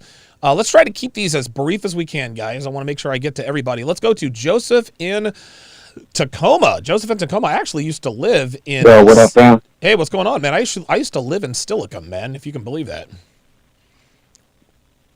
Oh, actually, that's where I live. That's down the street from you, man. Oh, how about that? Yeah, Pierce County, Washington. All right, so what do you got for me, man? Do women owe men sex after the second date, yes or no? Do women owe men sex on the second date? I'm going to say this. Okay. I'm a manager at a warehouse. They come in my trailer and they whine about how the girls are taking advantage of them. And this is what I tell them straight up. She should take you for everything you got. Let me ask you a question, Donovan. Okay. I thought about this when I was listening to the other caller because they really got some really good feedback. But this woman said this interesting thing on Fresh and Fit podcast. She said this. She said men are sluts. And then Myron and Fresh disagreed, but I want to reiterate what women are actually talking about. What if you walk in, because you talk a lot about you came from Vegas, right, Donovan? Yep.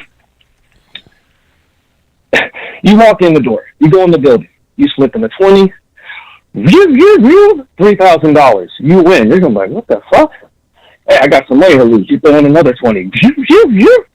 Oh my God! How? And you just keep putting money in the machine, and you keep spitting out money. Now, if you're gonna cut the woman off, I'm getting back on topic here. Okay. So you go out on a date with her on the first time, and you don't smash. Okay. Then you're on the second date. Shouldn't you be guarding yourself, like if we're going to judge women on being 3 or 4s, for like opening their legs right away, don't you think just like you walk into Vegas and you put in a 20 and you're supposed to lose, that's what you're really expecting, but it wins, that you shouldn't just keep taking from you? And I think that's what women are talking about. It's like these machines are made to they study us, right, emotionally. Yeah, the house always wins. That if we put in some money, they might do it again. Right. So I'm saying when women are out on dates with us, they get that high, like, oh my God, all I have to do is be around this guy, and the jackpot's broken. Every time I'm around this guy, he pays for my shit. Right. He went to college. He's educated. He can spell. He can balance his finances. He carries a job. He's a supervisor, and he's gonna take me home and blow my back out and make me bust a nut while I just sit there like a starfish. And you're not supposed to be. I mean. So, I know we're talking about two kinds of women, which is what I think this conversation kind of needs. Okay. If it's on the second date, does she owe you sex? Personally, me, Donovan, I've never had issues with women, and my father taught me not to put my hands on women, which also means you should also place yourself in situations where you can be in control of your emotions. Yep. So I don't think I want to make a woman bust. That's just me. I shop at Goodwill. I shop at Nordstrom. I shop anywhere I need to get what I like, and that's honestly a mindset that I have. Like, I'm not going to take a girl home that I don't want to smash because she has to be cool on some level. So let me ask some of the guys out here that's listening to this. Yeah, let's go ahead and wrap it up, man. Let's go ahead and wrap it up. You can tell. Yeah. Let's wrap this up. You're sitting across from this woman. She's looking you in the eye. You know she doesn't care what you're talking about. She doesn't care about your job. She doesn't care about your ambitions. Why do you want to take her home and smash? She's a boring date. You hate what she orders. She doesn't ask you any questions about your family. Why do you want sex from this woman? Well, because she's hot. That's the question that I would pose to everyone else. Well, I'll answer that question. Go ahead. I'm sorry. Well, I'll answer that question because she's hot. That's why. If I'm just trying to smash, I don't care what kind of personality she has, right? I mean, she could have the personality of a doorknob. If she's hot enough, I'll try to smash. Now, that doesn't mean I'm going to stick around. That doesn't mean I'm going to try to pursue anything more with her outside of a sexual relationship. But I don't need to be mentally stimulated by a woman to want to fuck her. That's my answer. And I'm not saying that you need to be mentally stimulated, but this is some advice that my brother gave me. And then I'm going to let you get off the phone, Donovan. You got a lot to say about there. Yeah, I had to let him go early. Sorry, Joe in Tacoma. We're getting a little long-winded here. Carlos in Chicago. Do women owe men sex after the second date? Yes or no? Oh, you can hear me, Donovan? Yes, sir. Loud and clear. Okay. Yeah. No, I don't think a woman owes a man sex after the second date. I just think a woman should give a man clarity and like a man should put himself in the position to want to make it happen and understand her situation, because I know these women, they talk about, oh, men are dogs, they're out here running around with hidden families, baby mamas, but truth be told, these 304s are doing the same thing. Yeah. I mean, they got multiple baby daddies, they got a boyfriend or a husband long term, and they just want to do whatever they want. And I think it's important for a man to scout her a little bit, because me, in my experience, there was this one woman, she was legally married and she's out in the dating scene, and for a couple of days she didn't want to give it up, and it was pretty abundantly clear. I mean, she was trying to test her options out, and I just think it's important for a man to get a how do I say it? I think he should be scouting the women too. I mean, is she interested? Is she engaged? Is she texting you after you guys are done with your date? Yeah. So, I mean, to go off the last caller, the caller before, there's the two types of women. The women long term, they might not want to have sex the first date, but if a man with a good enough game could put her in that position. So I just want to say, a man, he should want to put himself in the position for him and the woman to get intimate. Like, hey, you want to come over after we have a drink or a night of bowling or whatever, and it will pretty much, the true colors come out. So I do it the first date, the screen, you see how you are, if you're cool or not, whatever. If it happens, it happens. But once the second one, it's gonna reveal a lot. If I say, oh, I got a hotel room, let's hit the jacuzzi, then come up to my room. Right. So it's going to reveal itself. So I think men should do that, and just being honest. I know guys in the manosphere, they talk about being honest, and it really helps too, but you should put her in the position to make her be honest. And women, they lie a lot. They like to convince you of the opposite. Real quick, there's this one woman, I said, we were talking about body count. She goes, I only been with 3 men, or that was her favorite number, and then that's her favorite number, and she was just convincing me. So a woman, if she's convincing you a lot on the first or second date of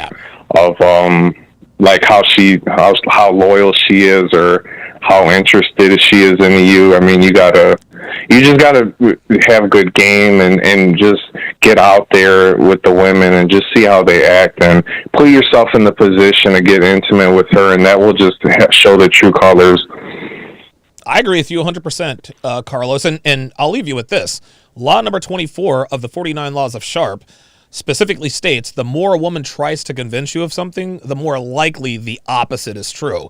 So if she spends a half an hour trying to convince you that she's only banged 3 guys, she probably has banged 3 guys this week. Right.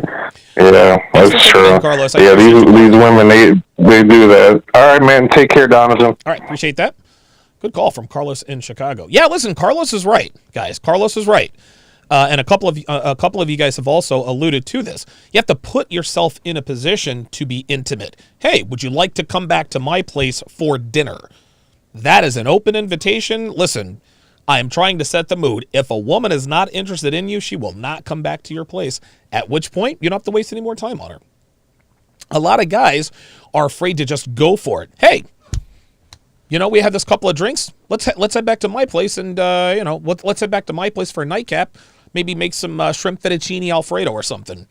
If she agrees to go back to your place with you, she knows what it is. If she doesn't, you know what it is. Good call there by Carlos in Chicago. Let us go to Alvin in Australia. Alvin in Australia, do women owe men sex after the second date? Yes or no? Hello, Donovan. Hi. Hey, can you hear me? Oh yes. Do women owe men sex after the second date? Right. Absolutely yes. Okay. Now, here's the sticking point. The problem is that the same rules that we are trying to apply on women, it doesn't apply on them, and they're trying to use different rules to apply on us. Now, if women are truly what's the word?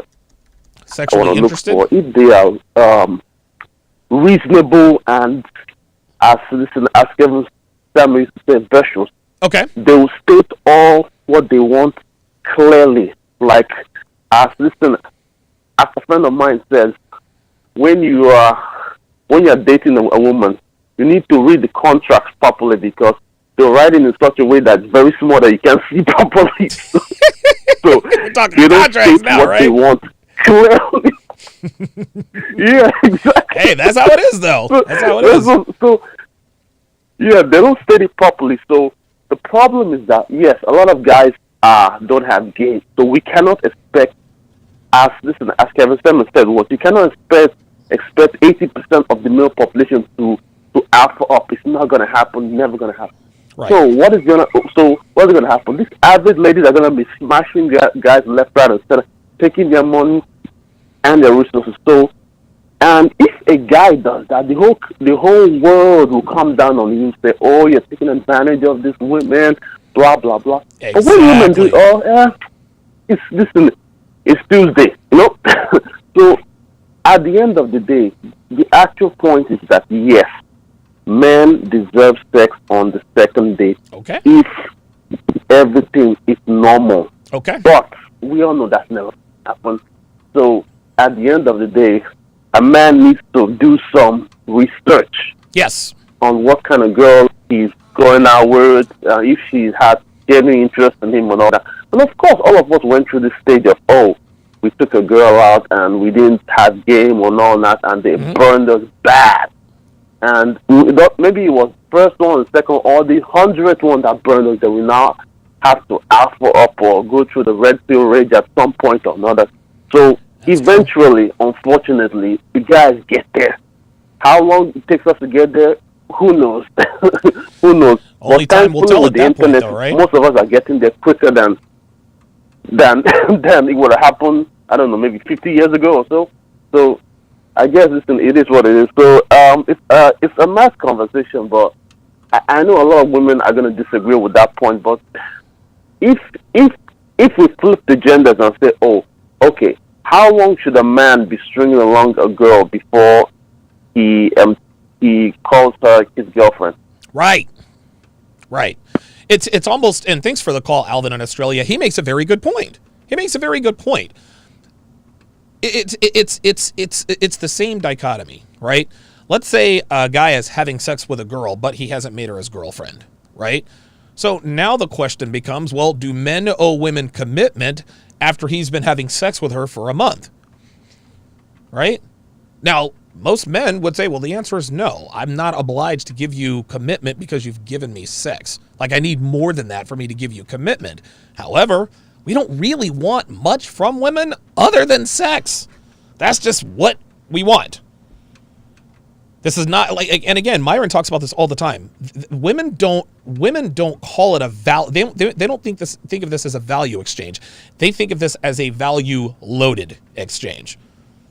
If you spend time with me, according to the girl, you are indebted to me.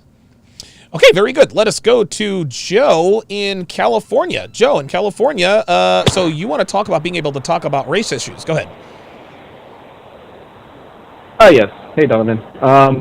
Yeah, I'm just going to kind of rehash what you were saying earlier. Yeah, it just seems like no matter what, they're not going to be happy. The people who like are cancel culture or whatever, no matter what race or whatever, they're not going to be happy because I'm saying it, by the way. Like I said in my super chat, like if I'm Hispanic, right? If I start talking about black issues and all that stuff, like quoting you or quoting Myron or quoting Kevin, they're going to say, oh, you're a Hispanic. You don't know what the heck's going on in the black community. Right. You haven't got that black upbringing, as they said to you, right? Right. But then, if I was black, right, and I'm still quoting you guys, well, you're just a coon. You're just whatever. There you go. We can't win for losing, dude. It's just dumb, because, like... We can't win. I know. And the dumb thing is, right, because I actually had this with a few non-blacks, right? I was like showing them and telling you guys, and they're like, "Oh, well, I've seen a couple of things they broadcasted, and they just made me tell about black issues." Like, well, yeah, it's black issues, but it also appears to us. Just because we're Hispanic doesn't mean we're not exempt. Right. You don't think Hispanic women are doing the kind of the same thing? Just not extreme, because right now, unfortunately, as Kevin and you guys have brought up, blacks are on the lowest of the low right now. But I'm not sure where all the statistics are. But if I was to guess, I would say Hispanics aren't too far behind. So we should be, oh, we're not blacks, so we're fine. No. Oh shit, we're kind of getting close to the last. We should make sure we're not ever last. Right. No, I agree, and I think every race should have that mindset. I mean, the black community is an enigma, man. Just when you think we might be making some progress, something happens. But one thing that seems to be very, very clear about the and this is based on this is not only just based on my experience. This is based on everyone's experience. Oh, pardon me. Is that no matter what, and thanks for the call, Joe, I appreciate you chiming in. One thing that's been pretty consistent about the black community over the years is that as soon as someone in the black community becomes successful, the people that tear them down the most are other black people. I posted a clip from the Godfather of Harlem on Instagram a couple of days, and it's Bumpy Johnson, played by Forrest Whitaker. You know, he tried to make a deal with the French Connection, and the people he was supposed to do the deal with, they backstabbed him, right? So he had to off all those guys, and it really started fucking with him. And so one of his guys was like, "Man, you know, it's the white man," and Bumpy is like, "No, don't blame this on the white man." He says the biggest obstacle to our race getting anywhere is us. It's ourselves. The black community is its own worst enemy, man. Anytime one of us even makes a name for himself, dude, it just appears that the majority of people who talk shit about us is our own people. The majority of people who talk shit about Kevin Samuels, black people. The majority of people who talk shit about me, black people. I don't know. This is just always the way it's been. Let's go to Ray in Oregon. Ray in Oregon, do women owe men sex after the second date? Yes or no? Simply enough, yes. Okay. And I'll quote the great Anthony Johnson on this. If you and Karen on the first one, you're a sharp mama. Wait, say that again?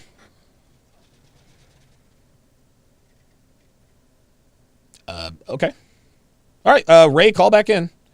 Call back in. I didn't hear what he said. Let's go to Janik L'Italian. Janik L'Italian in Hong Kong. What's going on, brother? How you doing? Buenas tardes, Senor Sharp, and I'm still in Mexico. Oh, are you trapped in Mexico, dude?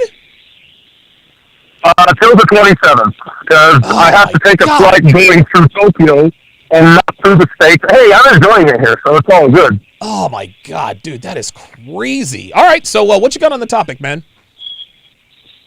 Okay, so I got both the race and the owing question, and I'm going to bowl down through them as quickly as possible. Okay, let's do it. Do women owe men sex? I'm going to quote from Kevin's book, Tom Leykis' book, your book, and, who else? Anyway, as Kevin says, as Leykis 101 used to say, dating equals twerking, dating equals sex. Okay. You basically say women are born, men are made. So do women owe men sex? No. And here's why. Because this is the kind of thing, like touching the hot stove, that you can't learn. Right. You can't be taught. You have to get burned. You have to do it. Okay? Okay. So at the end of the day, it comes back to the tale of, the turtle making the snake ride on its back and you knew I was a snake and type of thing? Yeah, I've heard it. Yes. Yeah. Yeah, so a guy has to get burned enough times to be able to see this kind of shit coming. Plain and simple. Right, it's almost like we have to, in order, and I say this all the time, man, especially with men, there are some lessons that we can be taught, but most of them have to be learned, as in we have to go through those experiences, man. That's what I think, because the reason why I've learned and I know so much about women is because I have failed with them so many times. But now there's enough information out here from guys like us so that guys don't have to make these mistakes. You know what I mean? Absolutely. And the other thing that the brain fart kind of let go, Rollo says it in The Rational Male. Desire cannot be negotiated. So when you're talking about owing, you're talking about the negotiation process taking place, and that kind of defeats right from the get-go. Wow. Okay, Janik, listen, so you're in Mexico for another 5 days, is that correct? Correct. Man, oh man. All right, well, I guess there are worse places to be. Oh, absolutely. This is Disneyland.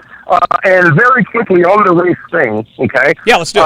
After seeing, as it was said, like the woke culture and everything, I mean, my background is I've lived in Haiti almost 6 years. I've lived in West Africa. I've lived in North Africa. I live in a predominantly, obviously, Chinese city.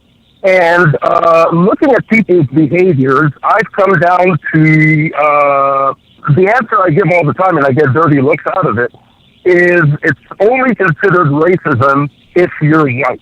Because there's been a whole lot of hashtags going through Stop Asian Hate and stuff like that about apparently people being racist against Asians. Right. But if you really want to stop Asian hate, you have to go to Asia. Because Chinese don't like Japanese don't like Korean, nobody likes Filipinos or Indonesian. It's already, they don't need my white ass to dude, it's insane, man. There's always some sort of racism.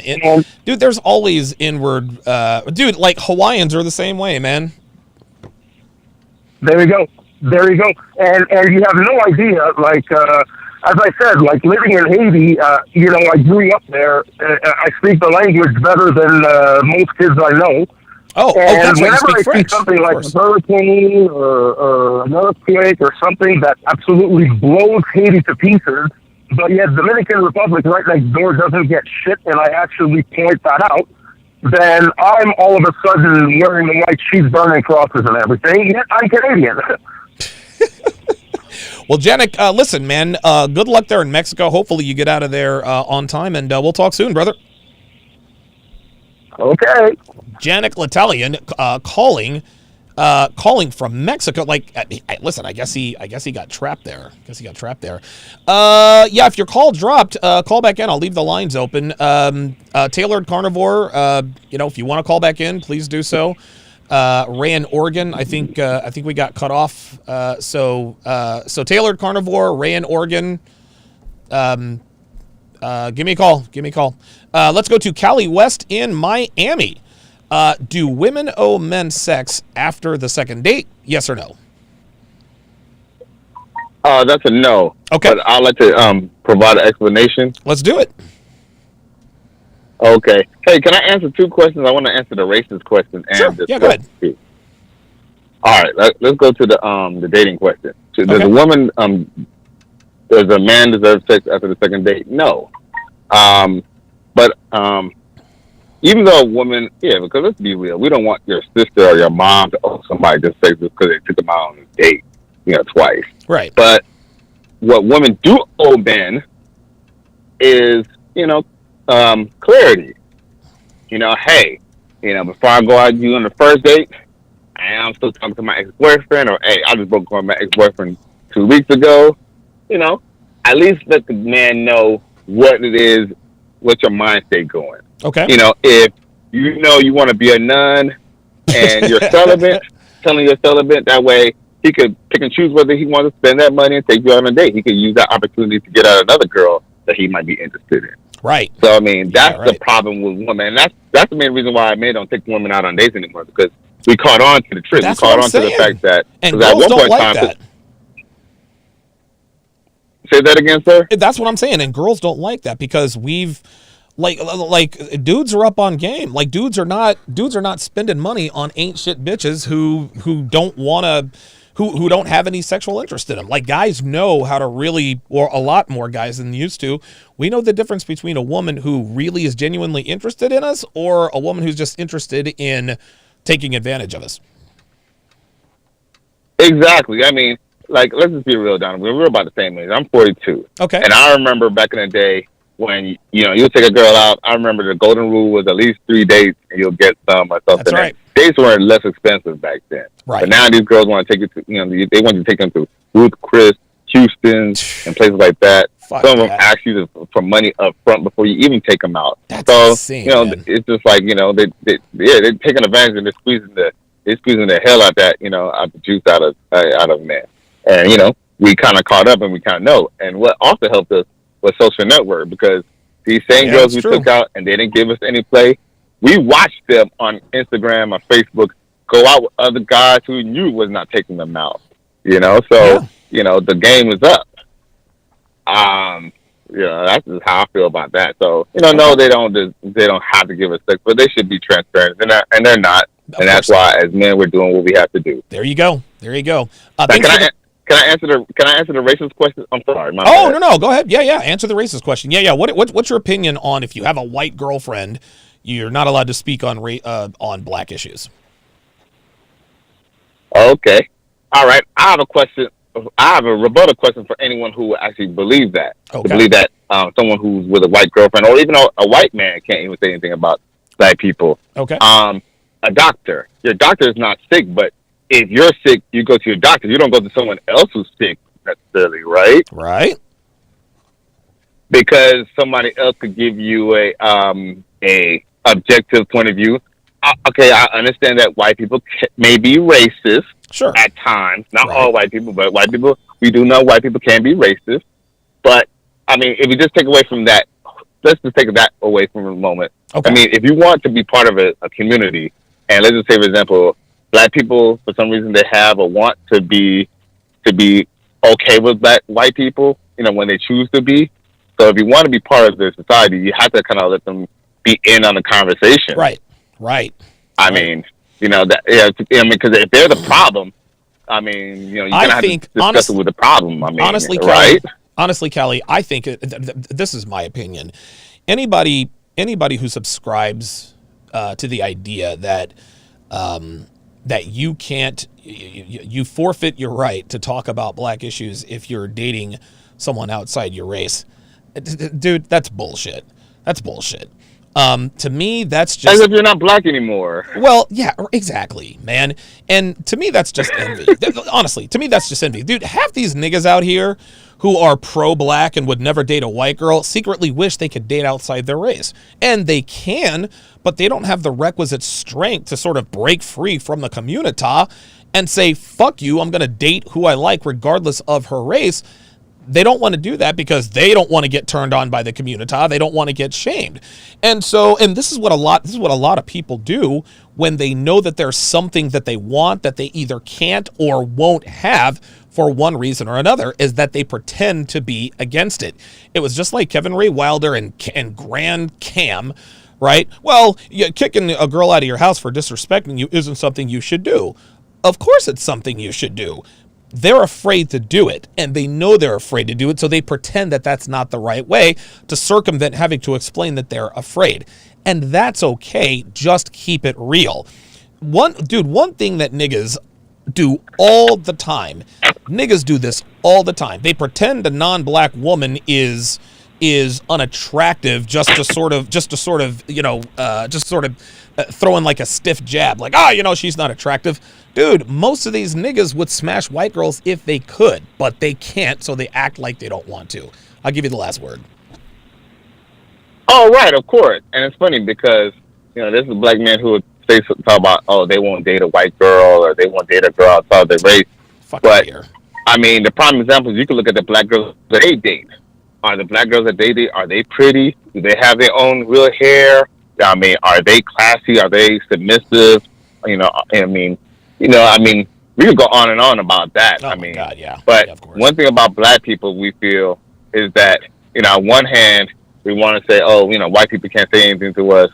But then on the other hand, we want them to accept us. I mean, if that's the case, just be by yourself. And that's fine. Look, I have nothing against black people want to just stay amongst themselves. Yeah, and that's cool too. I got no problem with that. But the flip side to it, you can't play. Yeah, but you can't play both sides of the fence either. You can't talk about, you can't say this about, you shouldn't be doing with white people, then you shouldn't be on a white person's platform then. You should open your own version of YouTube and do that. How about that? But guess what? No one wants to have that discussion.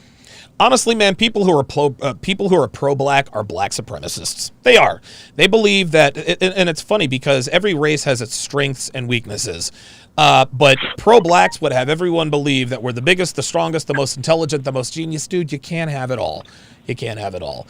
Thanks for calling in, Kelly. Appreciate you checking in, man. Yes, sir. All right, Kelly West checking in from the 305. As usual. Man, I went way over. 3 hours and 41 minutes. You guys seem to like these long form shows, and my verbal stamina is clearly back. Coming up next on Sharpstream.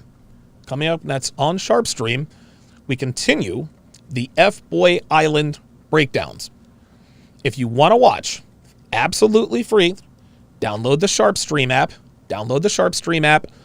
At sharpstream.com. Again, that is sharpstream.com. You can watch for free. You can watch all of my premium content when it's live on the Sharpstream mobile app. It's absolutely free.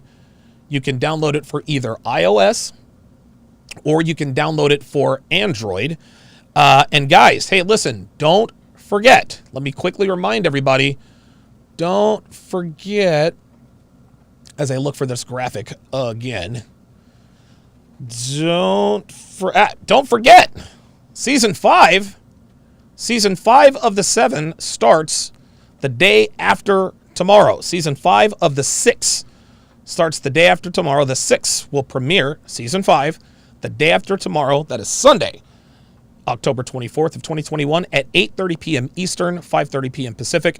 It is going to feature Coach Everett Overton, Book of Alpharonomy, Minister Jap, Hotep Jesus, newcomer Kevin Savo, and of course, yours truly on the 1s and 2s. Be sure to tune in for season 5, episode 1. We're going to talk about are relationships obsolete? Are they worth it? Or are they obsolete? So it'll be very interesting to to hear that. My thanks to all of my to all of my super chatters for super chatting in. Thank you very much to all of my callers. Juan in Chicago, Zach in Boston, River in Sacramento, Ulysses in Oakland, Ostrike in Maryland, Alyssa in Florida, Tyrell in Buffalo, Tailored Carnivore, Dean in New York, Theodore in Austin, Joseph in Tacoma, Carlos in Chicago, Alvin in Australia, Joe from Ontario, Ray in Oregon, Janik in Mexico, and Callie West. Thank you guys all for contributing to the show. If you want to watch the F-Boy Island breakdowns, go to sharpstream.com to download the free mobile app today. Thanks for watching, guys. We'll see you next time.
20 seconds.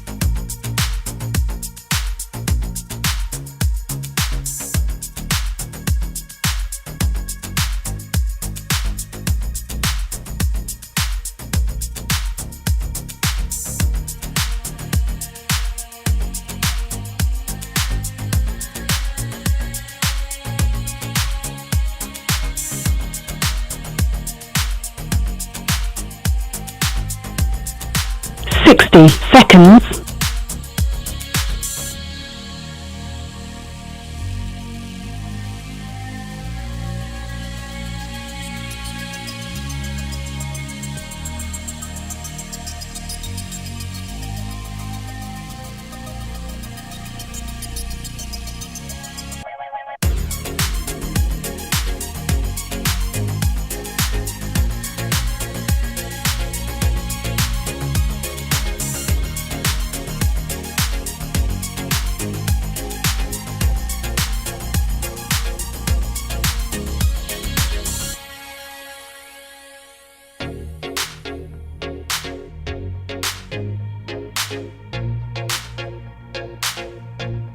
10 seconds.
'There's nothing like a cool drink of water.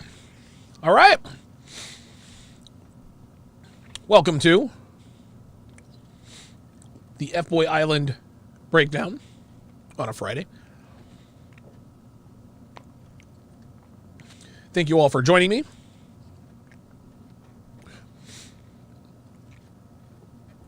Again, if you want to watch, absolutely free,